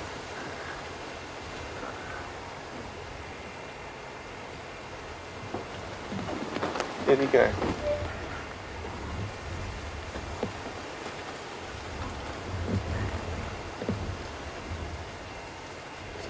Karula there.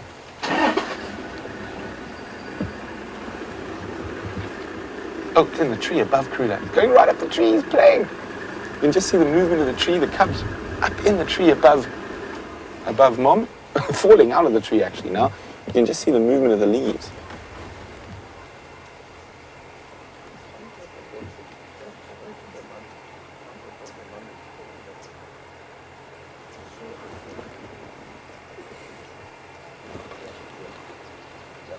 Coming down right next to her, Dave.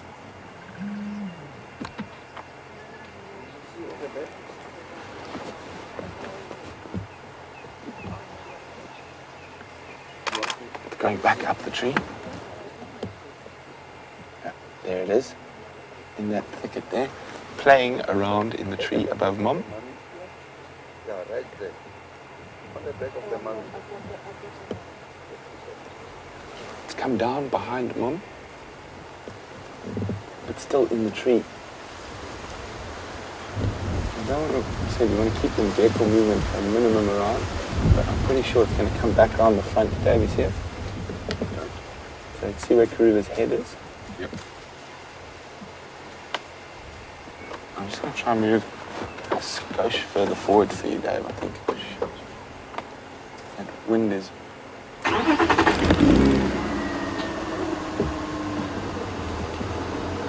How's that? Better? For Karula's slide. Tab's going to come down at Karula's head, so... Alright, on her head. Yeah.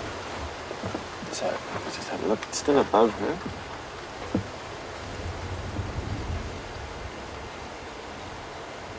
It's coming out of her tail now, of course. Can we go to the left? It's out in the open. There we go. Zoom, center frame. Hello, little one.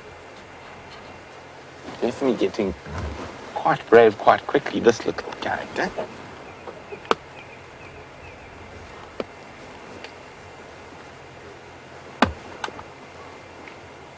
Oh, look at that eye through the leaves.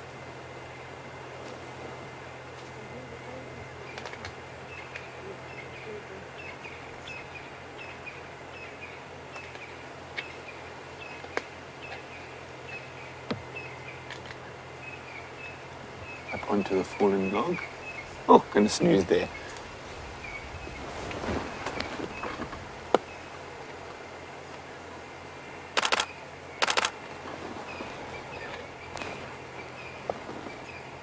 Just see the little cub's ears.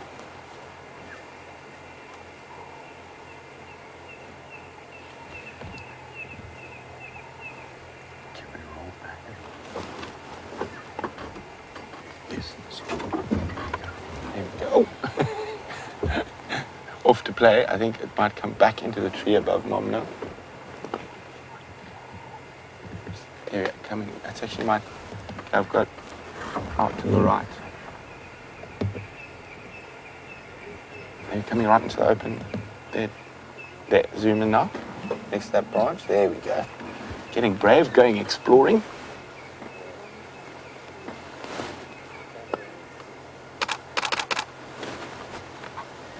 Or maybe going to visit the sibling.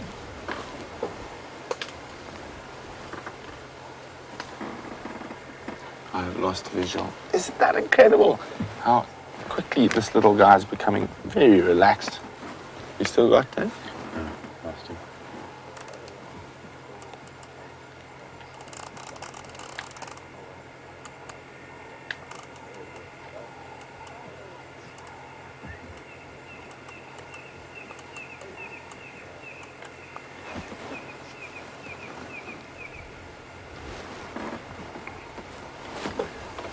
Yeah, hasn't this been very, very special? But we do have to make space for the other guys so they can also have a look. So we go from one baby member of the Big Five to another with Sam.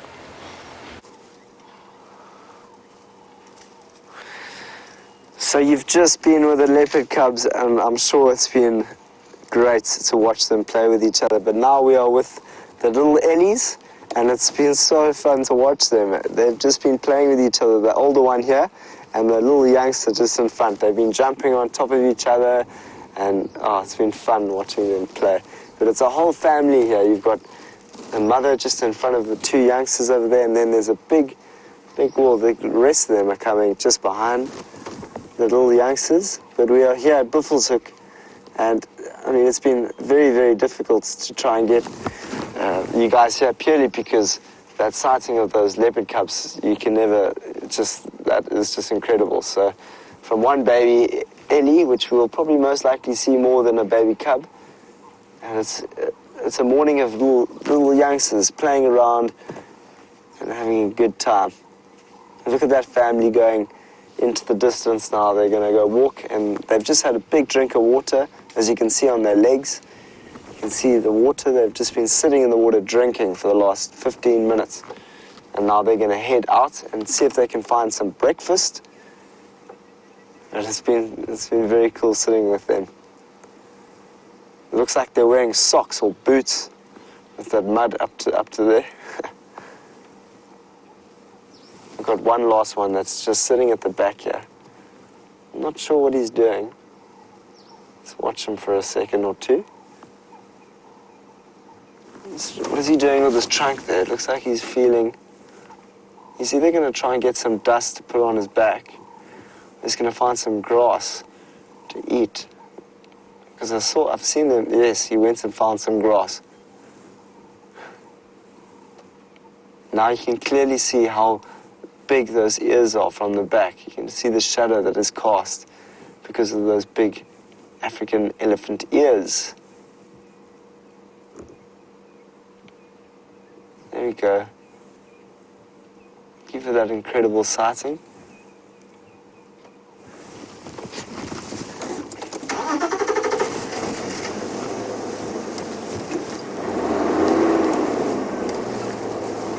Bye-bye, Mrs. Ellie. It's a lady. We'll watch them go down the road.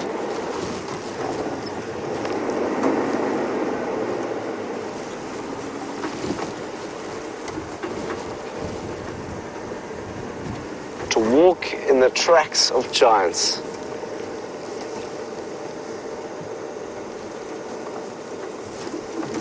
There he goes, he's still feeding.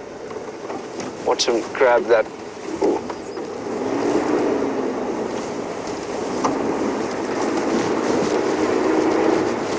So we're not going to follow the ellies anymore. We've had a great sighting of them as they go off into the distance there. See there, she's feeling uncomfortable. So we're going to leave you. Enjoy the rest of your morning. See how she got a little bit uncomfortable there because she thought we were following her. But we might just lose signal with you for a second because we're going into a dip. So just hold your breath while we go down.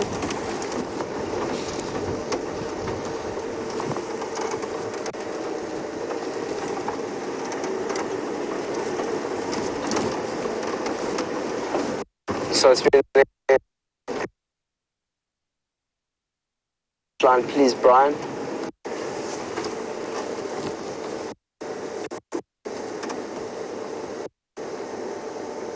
So we've got bad signal down here. Let's just go see how Brent's doing with the leopards. See you just. There's the little cubby, right? It's been quite difficult to see behind that bush. There we go.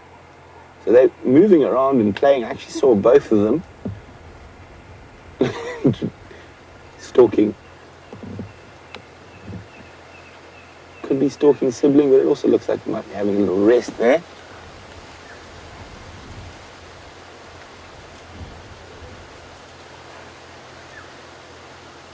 Oh! I'm hoping it comes a bit closer and out in the open again.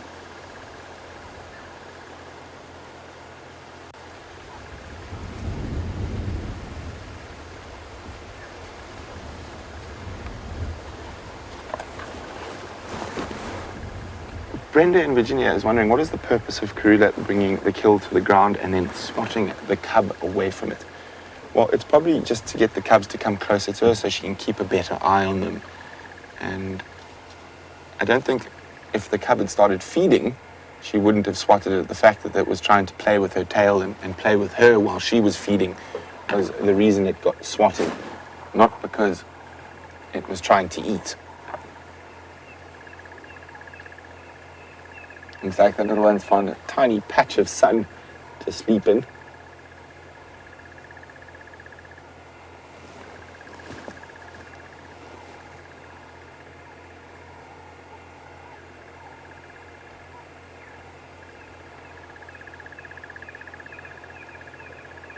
I'm hoping we can see both together.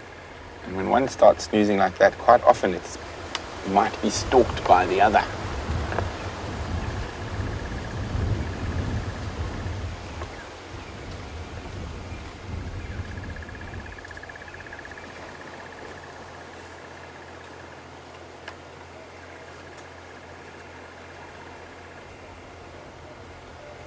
As Nemo is saying, they're definitely aware and curious of the vehicles. That's definitely for sure. As I said, these particular cubs have not seen many vehicles, so it is a novelty to them.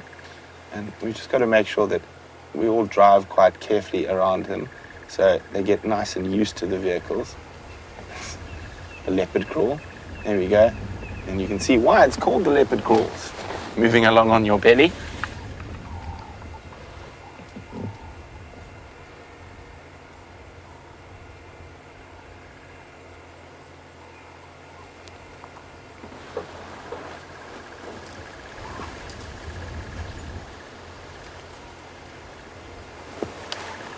Now I think the other cub is behind to the right there. We can't see it from here.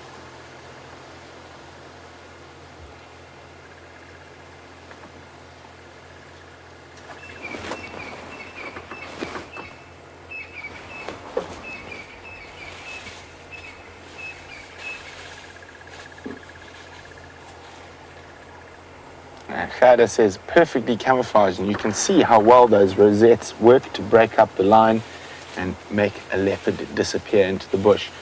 So when they're small, they're more heavily spotted or rosetted, and that's to help them hide.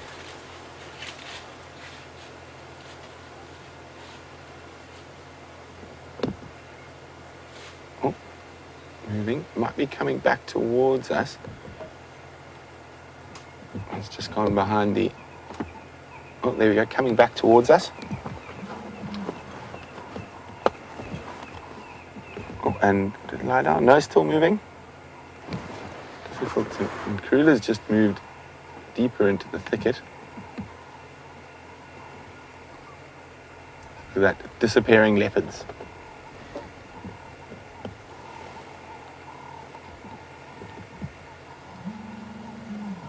There's Karula, Queen Karula in the middle of the thicket.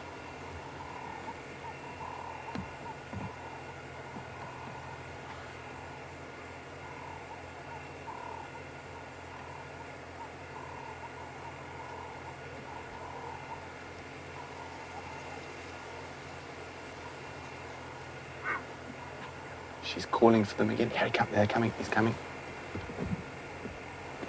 Underneath that fallen branch. There, to the left slightly, a little bit more to the left.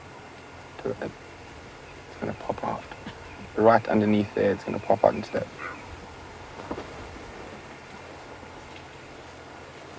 Okay, she's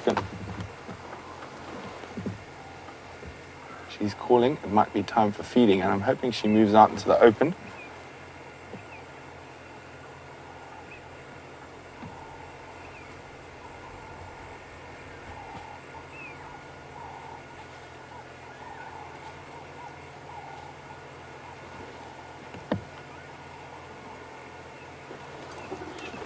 Remay in San Diego is wondering, will the cubs smell a predator coming? At this age, Remay, they're very nervous to all sort of uncommon sounds. I'm just going to move the vehicle quickly. Just always let the vehicle run for a few seconds before moving, and so they don't get a fright.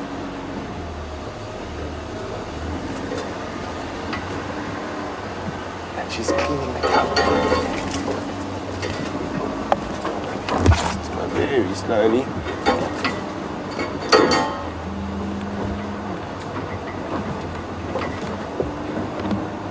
Nothing there. There we go. As I was saying, I hope she moves to the open and calls the cubs to her for a grooming or feeding session. You can see the little cubby just to the left. Coming back to mom. Going to go suckle. Or trying to suckle at least. Hey, little one. No, not ready just yet.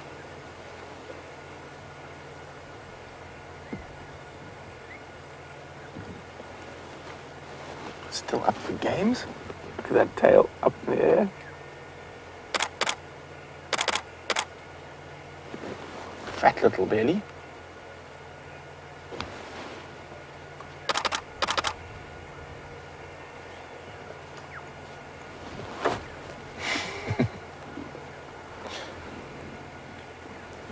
Hello. Hello, Mom.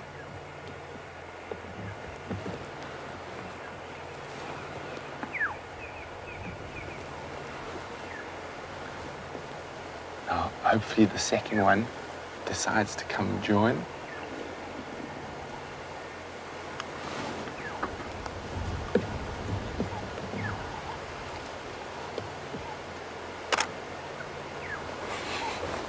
Being defleed.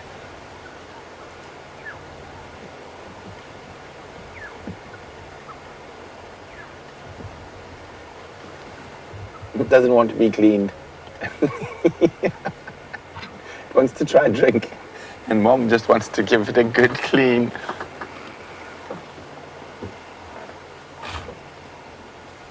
Can't keep me down, Mom.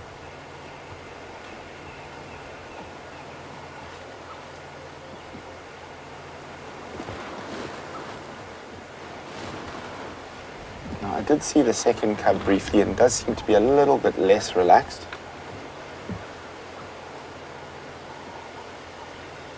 Hopefully it pops out.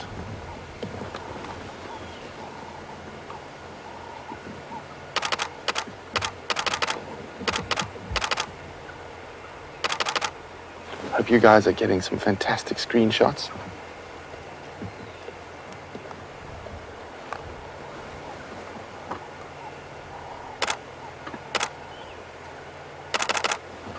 I can hear the second cub making its way.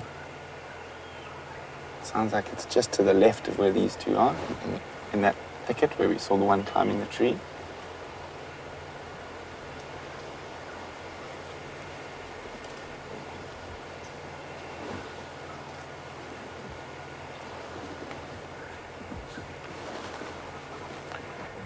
So Nemo's wondering how much do they still suckle at this age. They are still suckling, Nemo, but they're normally weaned at around 3 months. So these guys are just over 2 months, so they've got or maybe sometimes a bit longer than 3 months. They've got a little while of suckling still before they're exclusively carnivores.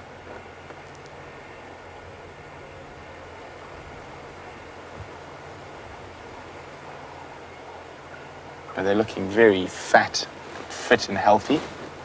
Oh, watch this. Watch this. He's got... Look at this.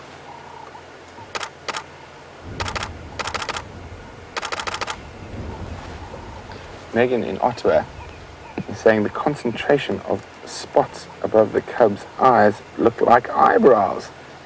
There we go.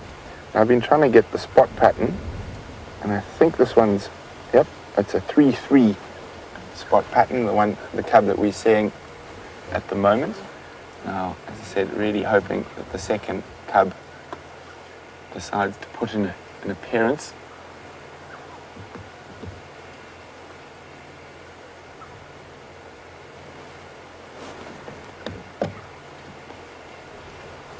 And that little cub has gone to the carcass to feed.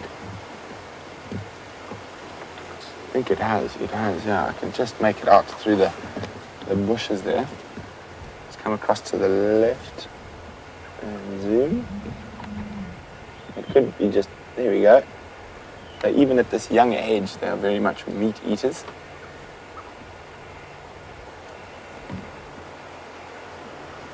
Sharp little teeth.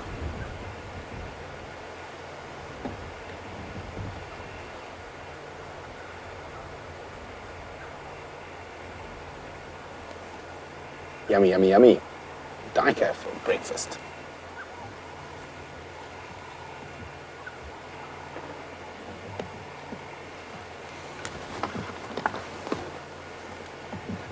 Vicky says, amazing how this little fuzzball shut down the Twitter chat. Look at that, he's pulling at the carcass. It's a bit big for you to move. Might be wrong, but I do think this could be a little male, just judging from behavior.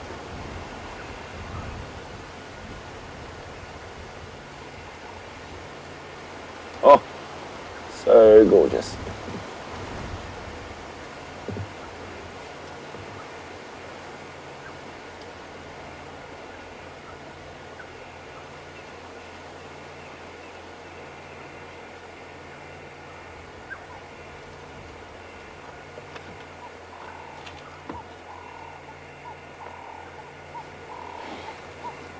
We are very, very privileged to be able to see this.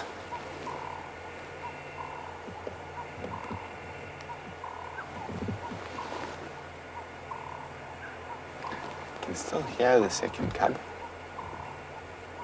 I haven't seen it yet though. Or we saw it briefly when it was running around with this cub, but quite far behind.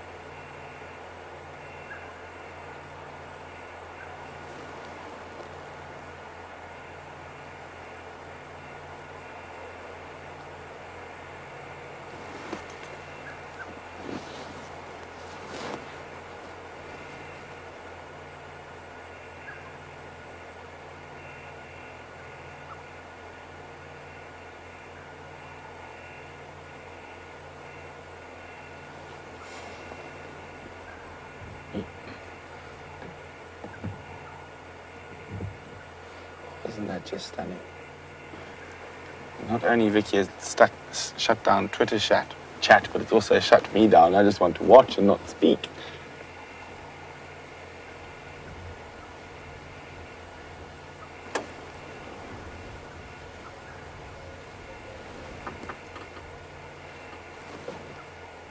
There's the second cup.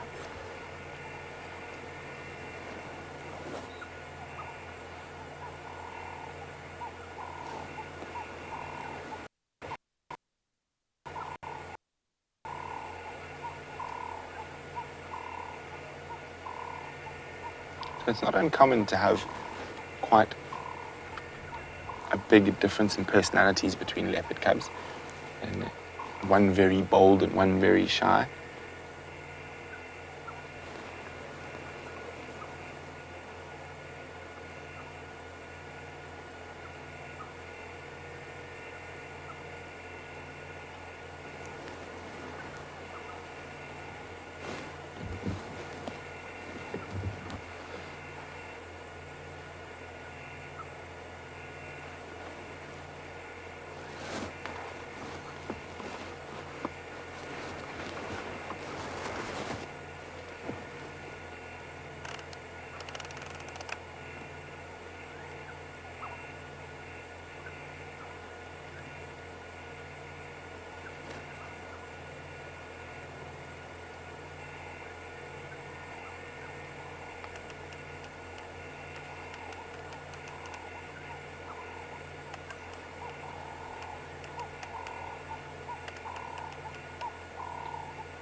Dingus says it looks like the cub might have a wow, just like its mom.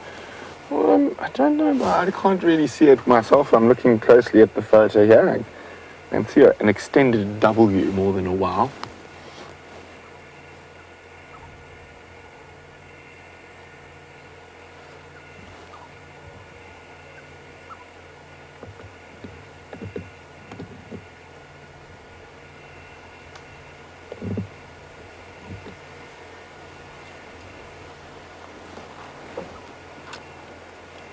Standing by.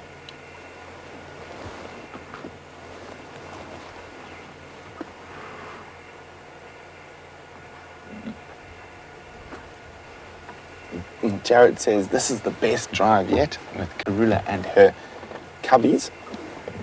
Copy yours. Just keep making your way. As soon as you guys get here, I'll move out. I just think you might not find the exact position if we leave it unattended.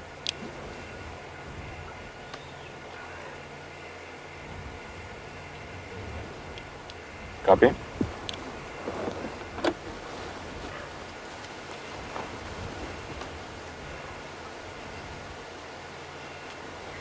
So Karula's busy calling now and chuffing for the second cub.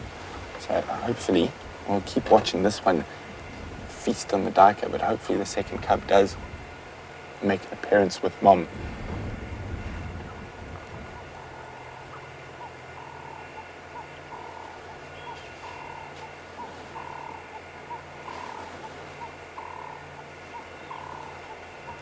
You can hear it calling back, high-pitched chee.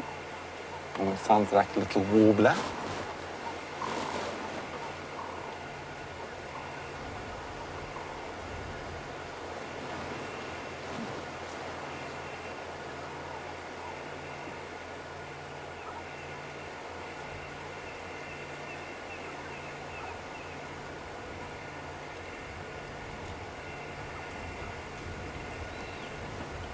It sounds like the other one's coming a bit closer.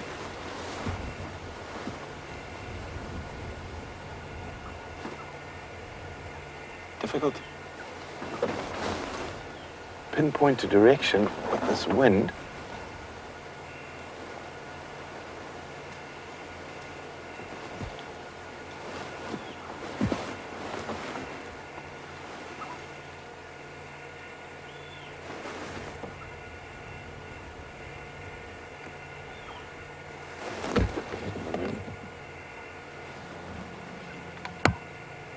There we go, coming back. Hi, Ma.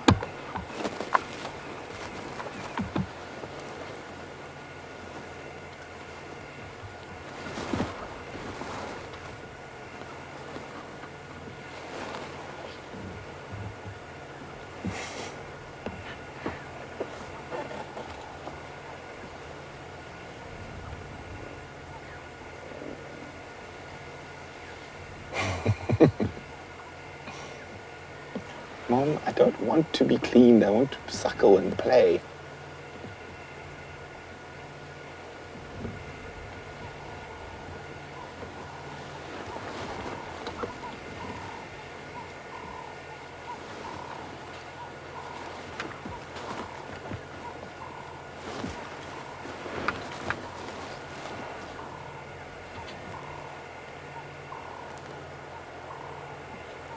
Off to lie down.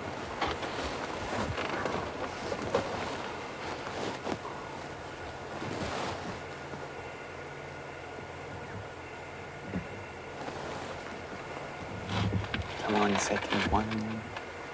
Come on, number two.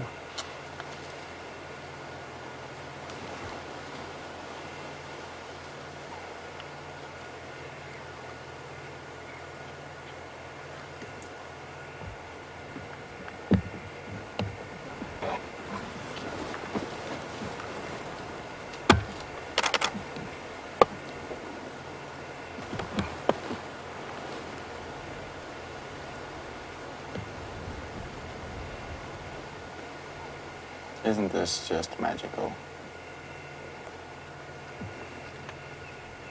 Seems to be behaving now. You can see there's a bit of blood on his face, or her face. Well, behaving didn't last long.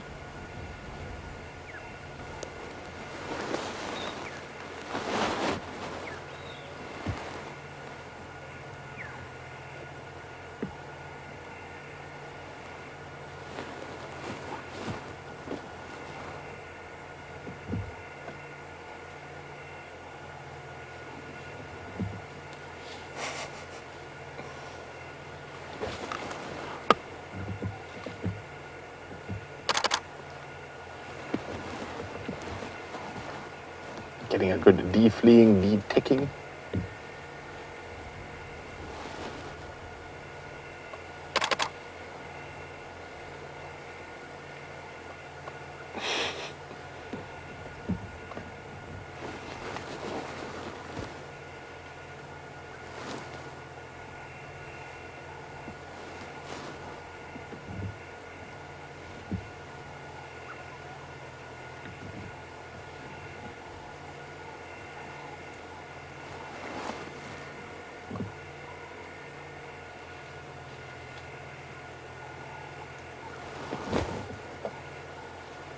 Sometimes it's just worth being quiet and reveling in these special moments.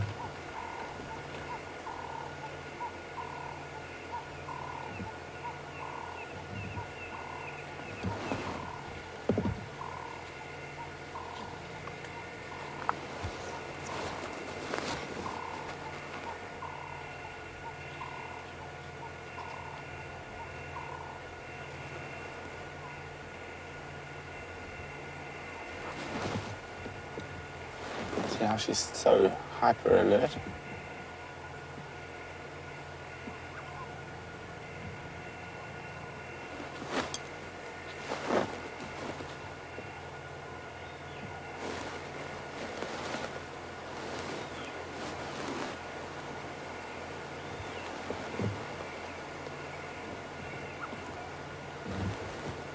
Sounds like the other cub has moved behind us. How? I'm not sure. It could be the wind gusting. I saw it in front of us, but I can just hear it calling. I think we're going to leave the area now, just let them have some time alone for a bit. We will try a quick look behind us. I'm just looking now to see if I can see the second cub.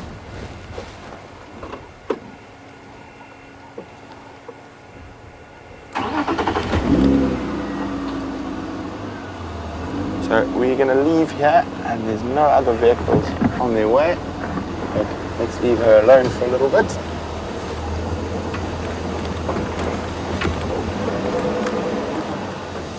So while we move out, wasn't that incredible? But let's go see what Sam's been up to.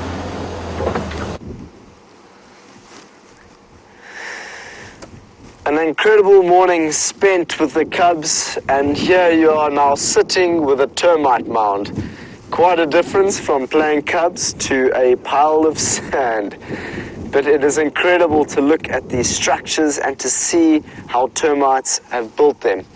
And the main reason why I wanted to show you them now is because, as you can see in the distance, the weather is still quite cold. But I'm telling you now, inside those termite mounds is a warm temperature that is sitting at around 32 degrees Celsius.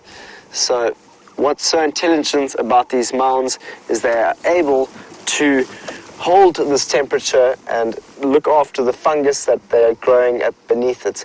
So they've actually, as I've said before, from a biomimicry point of view, they've developed a building in Harare, which is in Zimbabwe, a building that is shaped in the design of a termite mound. So I thought that would be quite interesting to show you. And then just looking at some dung, picked up some dung, some elephant dung, and I just thought, let's have a look, because this camera is incredible what it can pick up. And you can kind of see the sort of things that can be found in elephant dung, purely just because I wanted, you can see that there's bark in it and how there's grasses in it. So it's interesting. Sometimes you can find termites that are crawling through it. I found a scorpion that was coming through it just the other day. But what I did find that was quite cool. Sorry, now I've got elephant poo on my dash, but that's okay. It's just grass and bark. The last thing that I found, which I really enjoyed, was this. Have a look at that.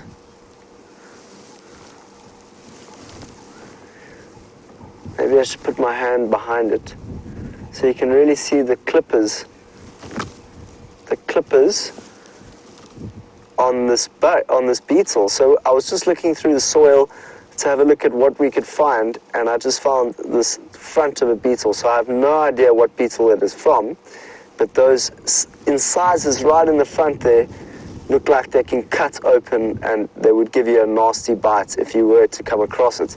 So if there are any young viewers that are watching, I wouldn't recommend just going and putting your hand in any soil or any dung here in the African plains, purely because there are dangerous animals such as scorpions and snakes. So always, when you're lifting a rock, don't open it like this, which means if the rock was here, don't open it like that. Open it from the top and look over, because that is the best way that you're going to see a scorpion and not injure yourself. With that, let's carry on.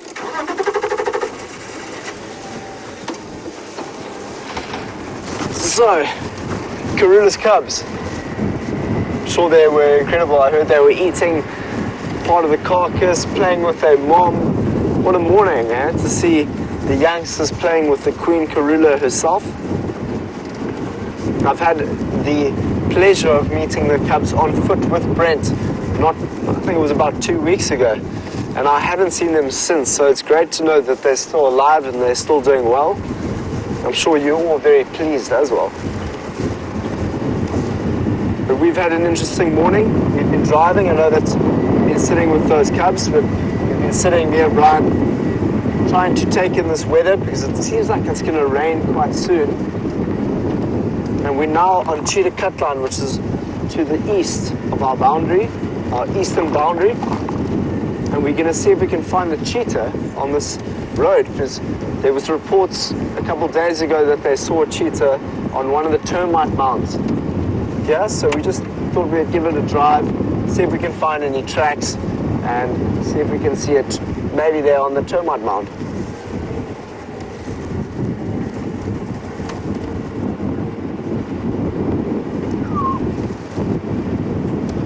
Thomas in Canada is asking me, have I seen any of the other cat species? Thomas, I have such a fondness for caracal, I can't tell you. Serval and caracal are one of the hardest cats to find. You know, leopard can be a little bit easier purely because they're a bit more habituated to the vehicle, which means that they've become quite used to seeing vehicles. When it comes to serval and caracal, very, very difficult to see. As soon as they see any movements or they see a vehicle, then it is most likely that they'll get up and go away. So knowing that you were sitting with the leopard cubs this morning, myself and Brian decided to take it very slowly to see if we can see something that might be sitting beneath a bush or underneath a tree, because it takes that extra bit of time and patience to be able to see those animals out in the bush. And I still haven't seen a caracal, and a caracal, I see them in my dreams all the time. I don't know why, I see caracal all the time in my dreams, but I never see them in reality. When I was working out in Cedarburg above Cape Town, I was tracking caracal cubs for quite some time, for about 3 or 4 days. But I was always hot on their tracks and never actually finding them. But that's okay, it's only going to push me to go and look more and track the Cedarburg, track these areas until I do find them.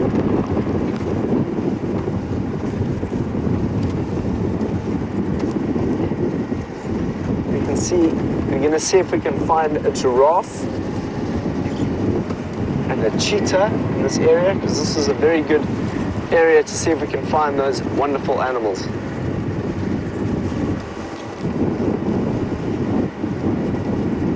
Wow, it is definitely getting quite cold.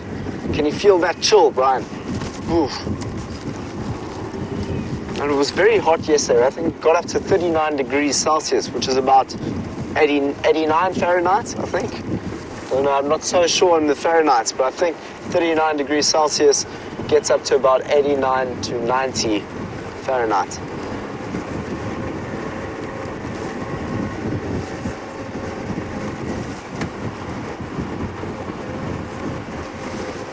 Wendy's asking, what does my twin brother do? Well, sometimes he just comes and swaps in for me, so you've probably seen Tom driving a few times. Joking, you haven't seen Tom driving. Tom works in Cape Town, and we both started a business together, well, an organization rather, called Sustainable Brothers and Sisters, when we were 21, 22, and we grew that in Cape Town to try and develop consciousness around ecological and social service systems and services in Cape Town. Since then, Tom has grown into himself really well. He's taken on education and as his passion, and he's moved into a business, creating a business with his best friend Machu Turon called Plant the Seed, which is an educational system that goes into different schools around Cape Town to teach them some of the things that they might not be learning in school, from complexity theory to building food gardens to understanding life outside of school.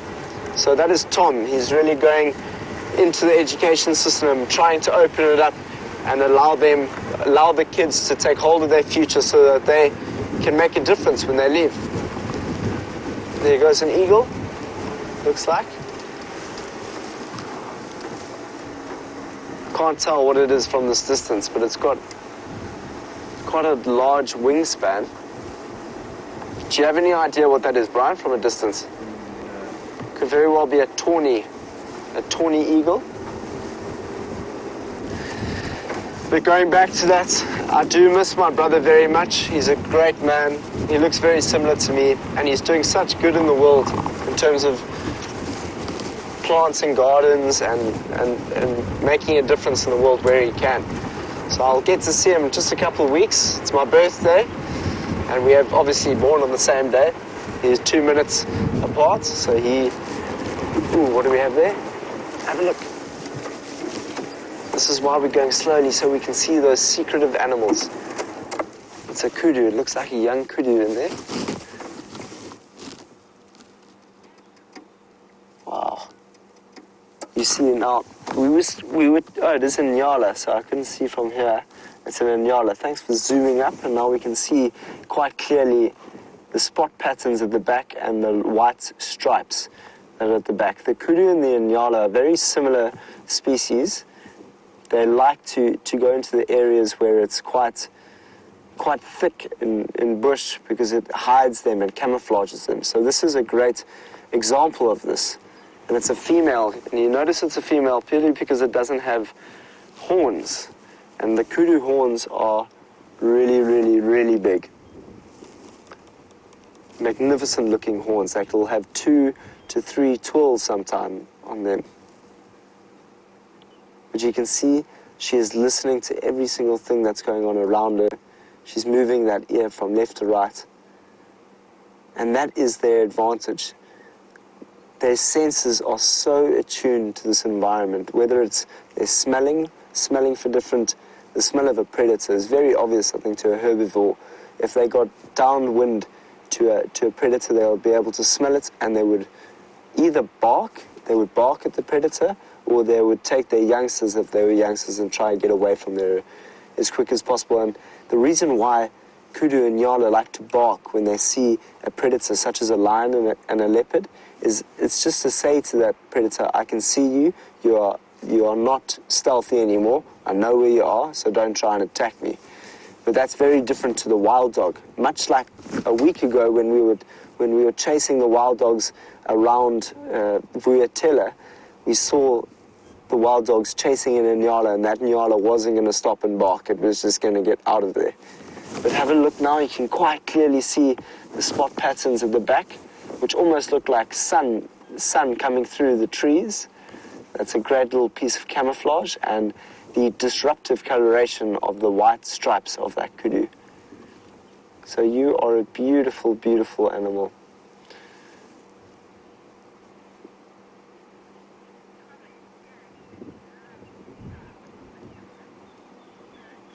Eric says that he loves the stripes and the nyala. Eric, I also really do.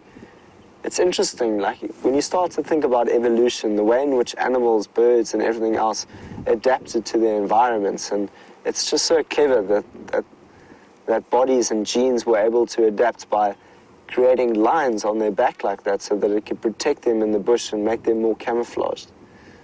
So everything out here has its own genius, its own way of being. Whether it's the nyala we're looking through in the bush or the bush itself that we're looking at, it's all adapted to its environment so that it can survive. That was a great... Ooh, so is that another one over there? Is that the same one? No, it's a male. It's a male. You can tell it's a male because now we can quite clearly see the horns.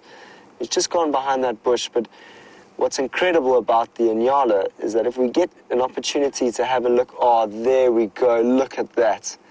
Isn't that, oh, right next to each other, a male and a female nyala. Oh, that was incredible. Look at the male, you can see the sexual dimorphism is very, very prominent. It almost looks like the male is wearing a big coat. And that's the way in which I've defined it and the way in which I tell the difference between the two. Very, very lucky to see all the different types of nyala there, from the youngster to the mother.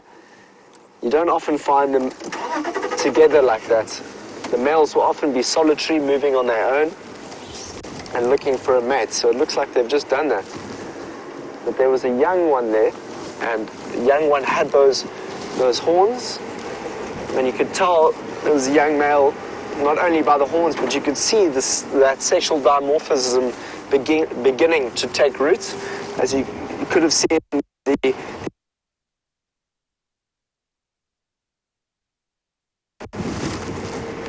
Oh, we've got a vulture there though. That's awesome. I haven't seen a vulture yet.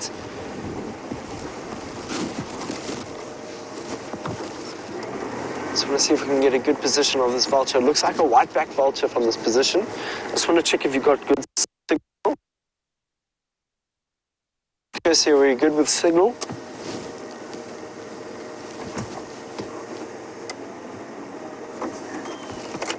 Wow, look at that. It's a vulture. So what do vultures tell us, everyone? They tell us that there could be something out here that has been eaten.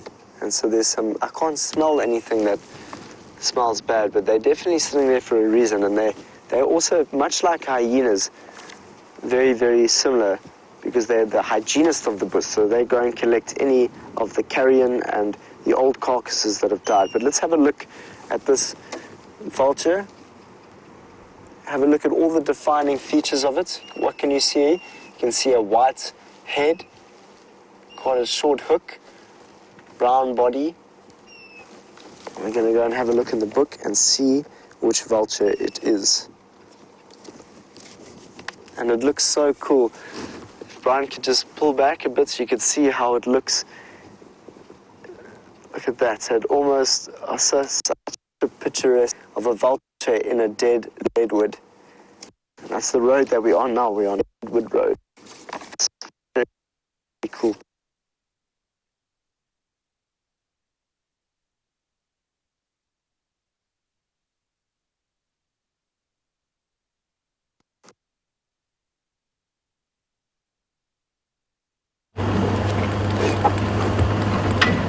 What an exciting morning, and I could not have asked for a better farewell gift from the Queen of Djuma.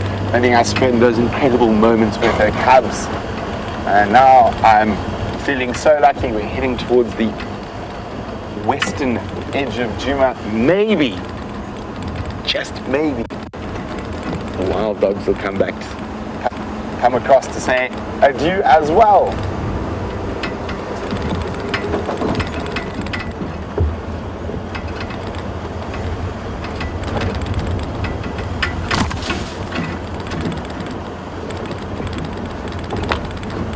So we have an interesting comment from Jamie Patterson in Johannesburg, who is on leave, who I shall be seeing tomorrow.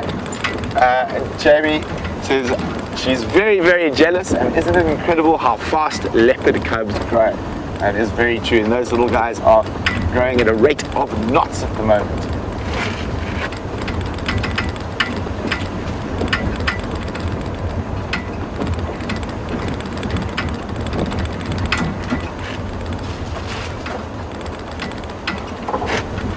So we are now heading towards the Impala Plains, favorite area of the wild dogs, checking for tracks. We did have a quick look through here earlier this morning, but maybe they've moved a little bit later because it was quite dark last night and this morning. So the dogs might not have moved through the night last night.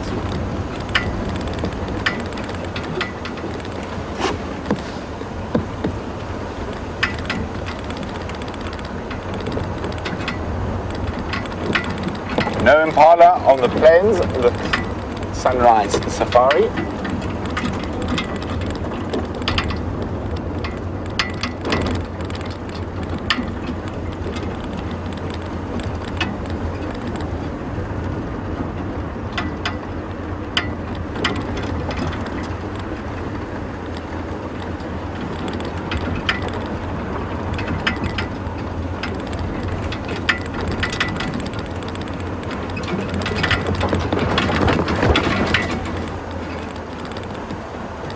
So James Richard said, Jamie mentioned how the cubs sound like tree frogs, and today they sounded very much like little birds. And James is wondering if this type of behavior is a defense mechanism, so they don't attract other predators. And it probably works to that degree somewhat, James. Also, I just think their vocal cords aren't quite developed yet, so not able to produce that sound. And you'll find that quite often with a lot of little creatures, like lion cubs as well, they sound very unlion-like, waiting for those vocal cords to develop fully.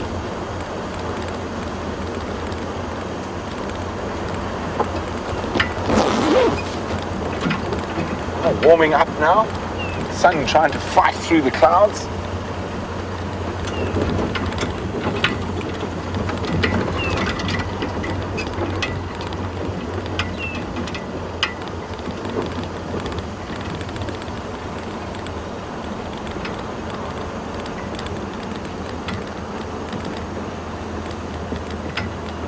I wonder where the Birmingham boys are today. I haven't heard any reports of them.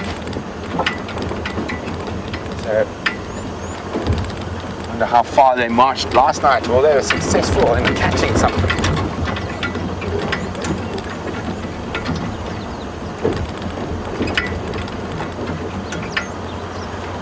So, Brian would like to know if it's rare for a coalition of male lions to be in control of multiple females. Oh, an interspecies fight. I wonder what they're fighting over. A drongo is harassing an African grey hornbill quite severely.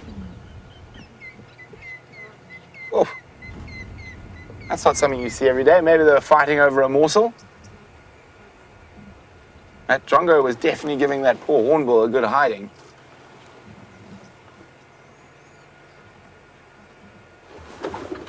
But Brian, back to your question, and it is not unusual at all, actually. If I remember correctly, the good old Mapojos, back in the old days, they had 4 or 5 prides that they were in charge of, so it's not rare at all, and it's one of the reasons coalitions have a better success rate in this area, because they have a bigger territory and access to more females for mating.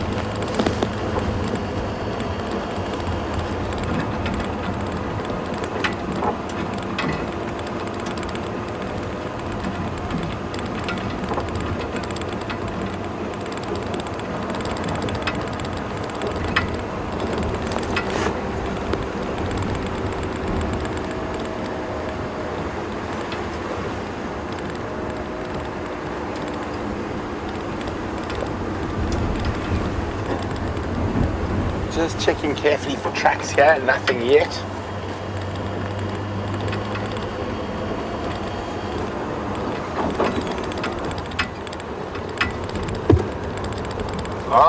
Megan in Ottawa says she thinks we need a really hard quiz today to keep you guys going while I'm on leave. I think that can be arranged, Megan. And let me have a look and see if we can find a very hard quiz for you. It's getting harder and harder to find a difficult quiz that no one can get, but I'm sure we can oblige.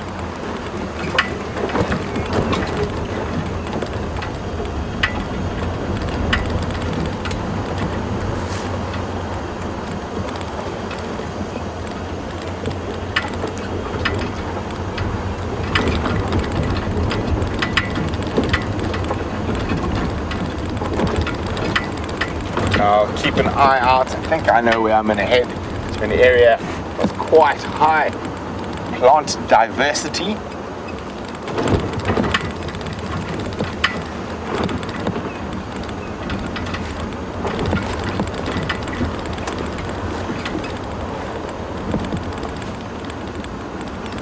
No sign of those wild dogs, unfortunately.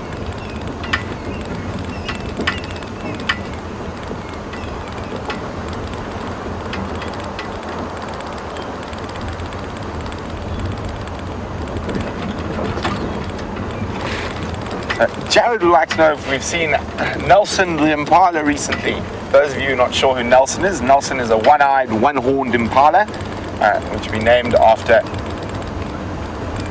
Lord Admiral Nelson of His Majesty's Royal Navy. He was one of the great, very instrumental in the bringing down of Napoleon. And he was said to have one eye, one arm, and one ambition. We decided that our Nelson had one eye, one horn, and one ambition, and that was to avoid the predators, his ambition.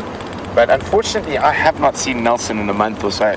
So maybe Nelson's ambition, well, he might have failed at, and something might have caught him, but fingers crossed not. And we have been in the treehouse waterhole area quite a bit, and that used to be his favorite hang-around. but we haven't seen him in a while.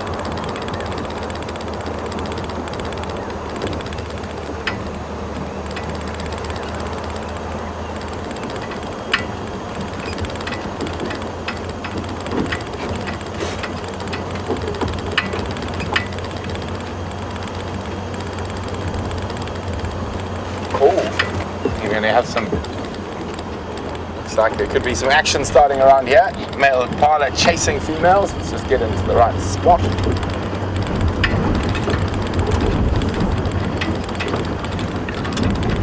Oh, that wasn't a very long chase, mister. Just making sure she was with the rest.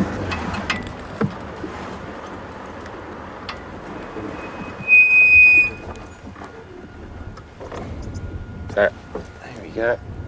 He goes to look after his little harem.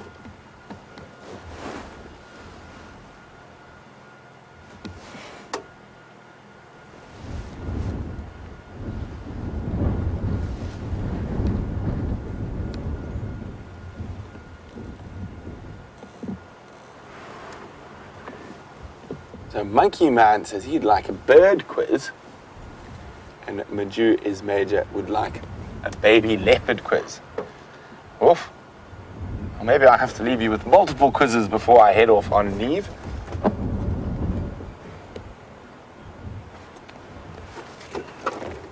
Let's leave these impala. Getting going a little bit slow this morning because of the cool weather and the windy weather.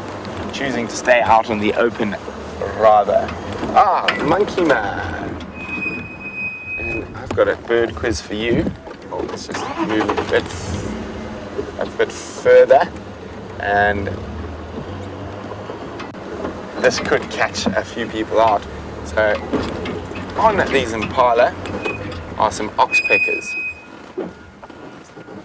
Now, oxpeckers are able to eat a very strange bodily excretion of animals, particularly the bigger animals, and I wonder who can tell me what strange bodily secretion can an oxpecker eat out of specifically the big animals like buffalo and a giraffe. They eat something, they have a special enzyme in their stomach, can break it up. And what weird bodily secretion can an oxpecker feed on? And if you know the answers to that, I'll be very impressed. And if you do, pop an email to me at questions@wildearth.tv or use the hashtag Safari Live on Twitter. What weird bodily secretion can an oxpecker eat? There's the bird quiz. Now, to think about a leopard cub quiz.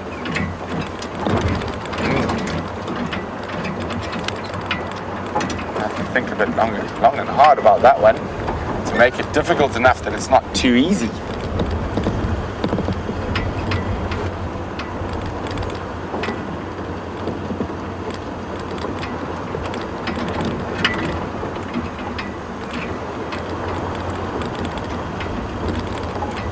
I've got a feeling that's going to be the easier of the two quizzes, the leopard cub quiz.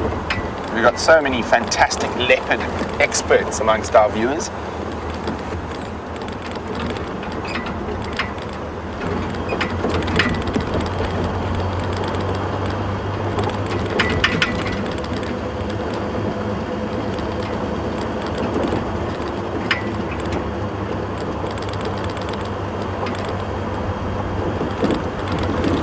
Taking one last gander towards the gate.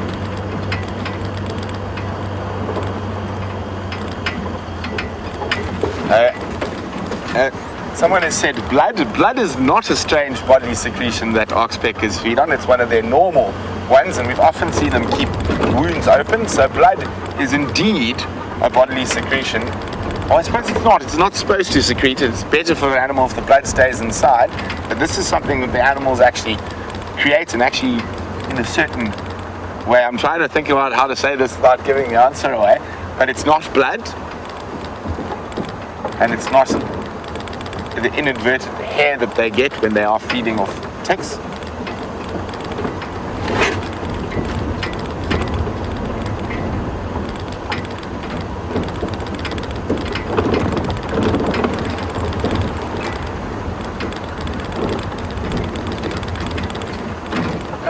Judy and Siberia the Zoomy. I think I have said this on Live Drive before, so obviously it wasn't difficult enough that you guys have got the quiz in not too long. It is earwax, is the weird bodily secretion that oxpeckers can feel. David is giving a very strange look on his face, like, earwax, what? But yes, it is earwax. Oh, now I'm definitely going to have to think about a tougher one. A more general one. What bird migrates the longest distance? Which of the migratory bird species migrates the longest distance? And that's in the whole world, not specific to Djuma. If you know the answer to who is the longest migrant in the world, pop me an email at questions@wildearth.tv and or use the hashtag Safari Live on Twitter. I've got a feeling the answers are going to come in fast and furiously for this one.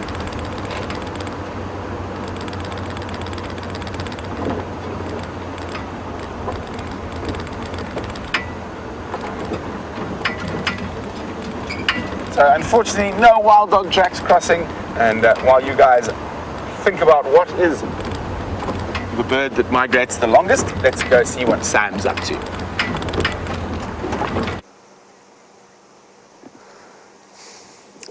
A blue commonelia, a beautiful flower out here in the bush.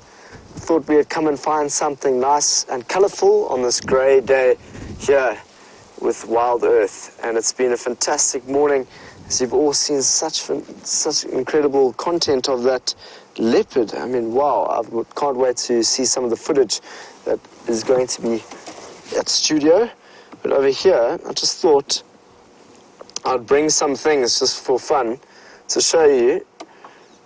This over here can be used as a grinding stick. I'm going to put it over here. So mainly you'll use the bushveld gardenia for this, but you could also use it with these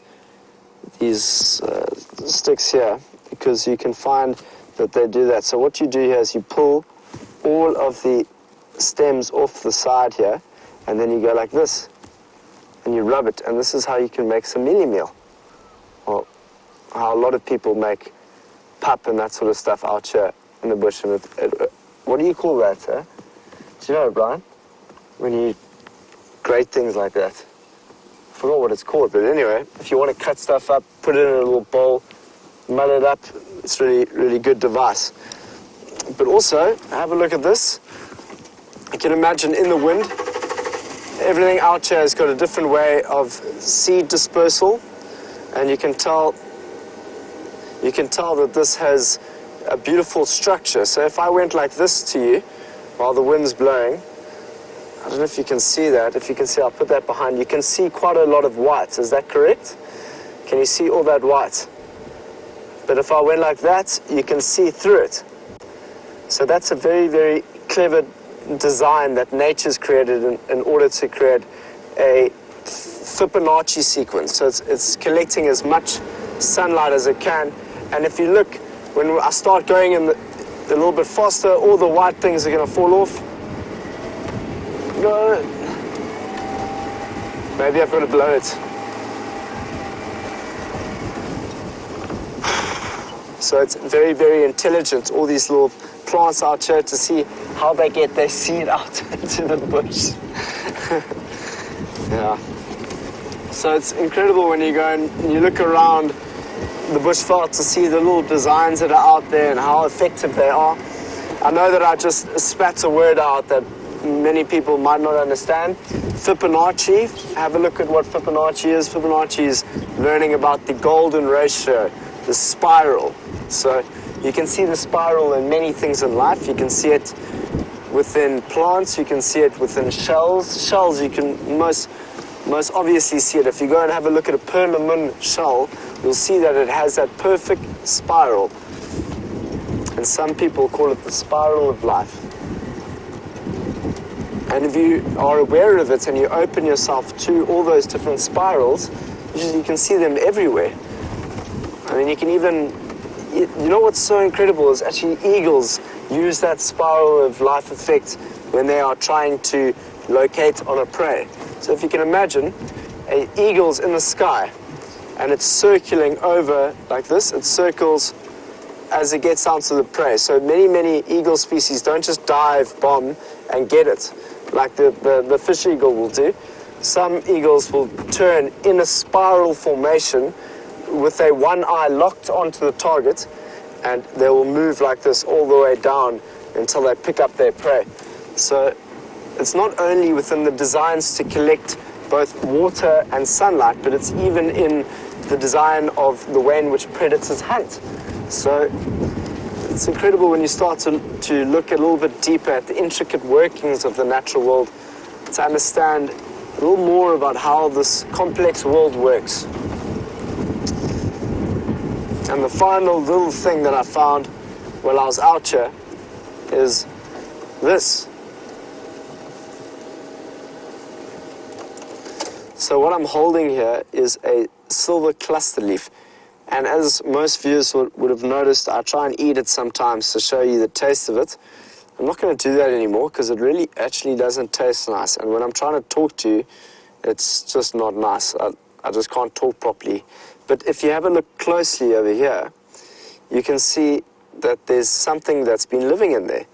And that's something, well, just hold on one second, I just want to turn the volume down here, is a type of wasp that will lay its nest, its seed in there. So what it does is actually has an ovipositor, and it puts the ovipositor into that part of the tree, and it swells the tree up, so that it then can release its eggs to allow the offspring to grow inside the stem of a tree. So it's incredible when you start to look at these things and see how little homes are adapted in the natural world and how they do all these beautiful things.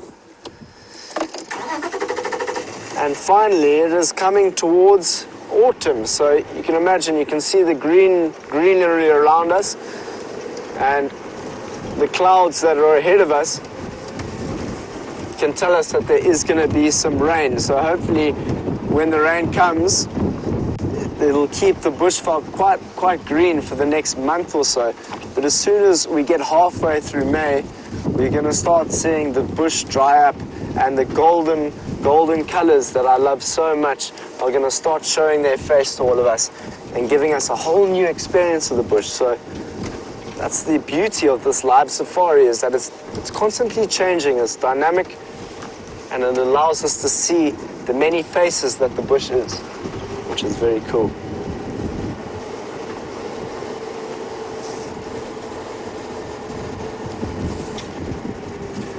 But we are coming down towards a drainage line again, and we've been looking for tracks of the leopard since we've been in here.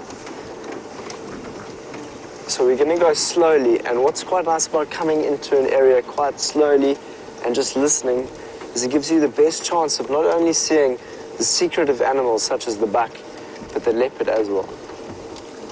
So let's slowly move through. Help me look down the riverbed to see if you can see anything moving. We'll take a look both sides of the riverbed.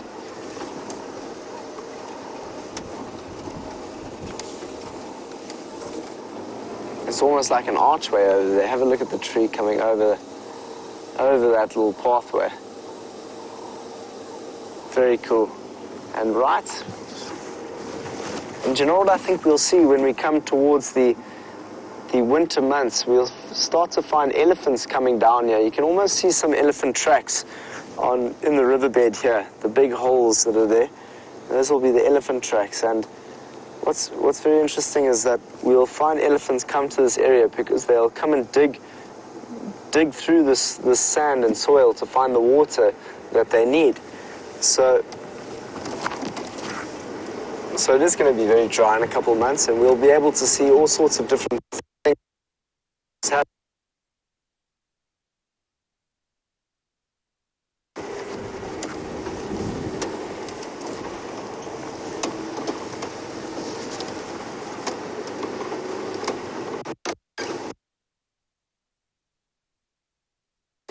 We've seen some interesting secretive animals today, and I think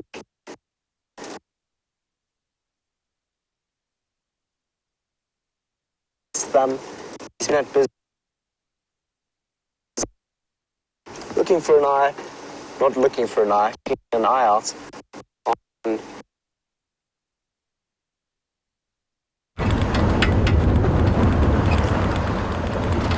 So I've been sitting here stewing on what could be the most difficult quiz to give you guys for while I'm gone. And I think I've got it, but I'm going to wait till the last moment. So just in case one of you is too smart and sends the answer in. So at least I'll have 2 weeks. But we've got some answers in for the birds that migrate the furthest. So we've got a few answers in there. Steppe eagle, European roller, spoonbill, all are incorrect. So maybe the longest migrating bird in the world was a good question. I was sure someone would have got it quite quickly, but maybe not. The barn swallow is also incorrect. Now, should I give you guys a hint? Nah. Albatross is also not correct. It is the bird that has the longest point-to-point migration in the world. And I know I have told you guys on Drive before,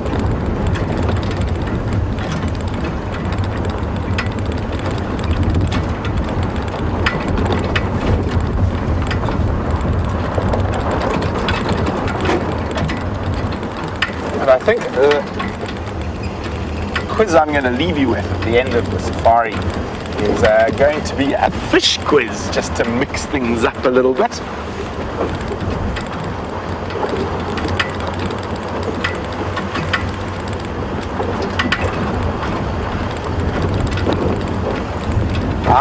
Well done to James and Megan and a few others. The bird with the longest migration is the Arctic tern. It migrates 11,000 miles every year. I knew someone was going to get that one, and I wonder if you're going to get the fish quiz. It's a little bit out there, a bit different from our normal quizzes.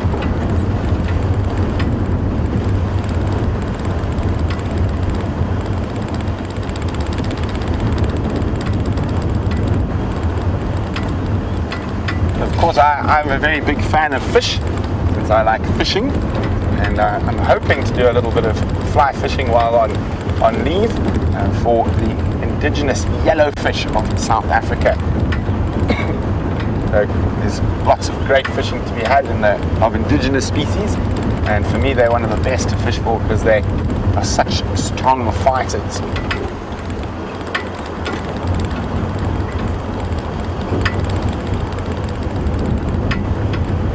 But it has been an incredible sunrise safari, and a big thank you to Commander Bond, who found Karula and the cubs for us. So I'm sure he will be going there on the sunset safari to have a look at those cuties, and hopefully the second cub starts to relax. I think it will, especially if she spends some more time with us. And as I said, it's definitely a guess, but I'm probably thinking that second cub is a female and the more brazen cub is a male. But only time will tell. And very exciting to have those cubs out and about.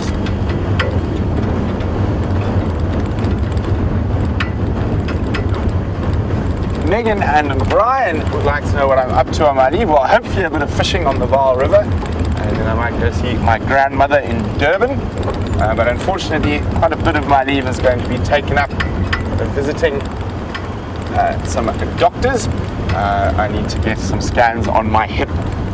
Quite a few of our long-time viewers will know I had a little incident with an elephant in a rainforest a couple of years ago, and there's some tendon damage that might need to be repaired. So I'll be heading to Johannesburg to see some doctors. Nothing serious, don't worry, but just to make sure it doesn't get any worse carrying on. But I'm definitely going to sneak off for some fishing in between my doctor's appointments.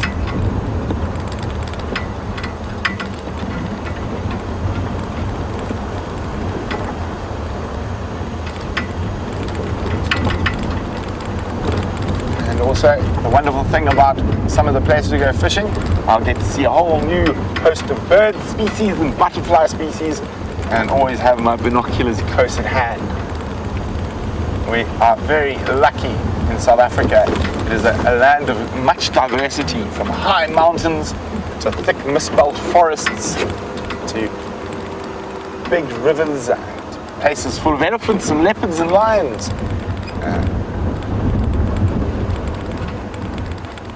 But now we have almost the last minute of the sunrise safari, and my quiz to you is a fish quiz.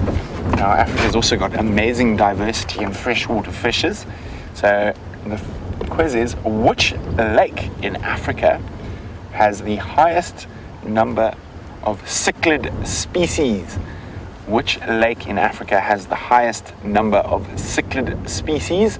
So think about that. I'll let James know the answer so he can give it to you on the sunset safari.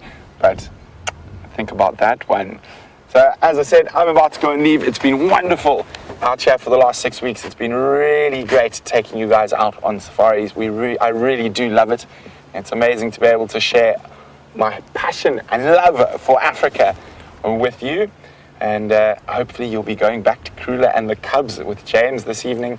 And I couldn't have thought of a better way to end this end this work cycle than a little special time with Karula and her kittens. I know they're not kittens, but goodbye, and I'll see you in 2 weeks.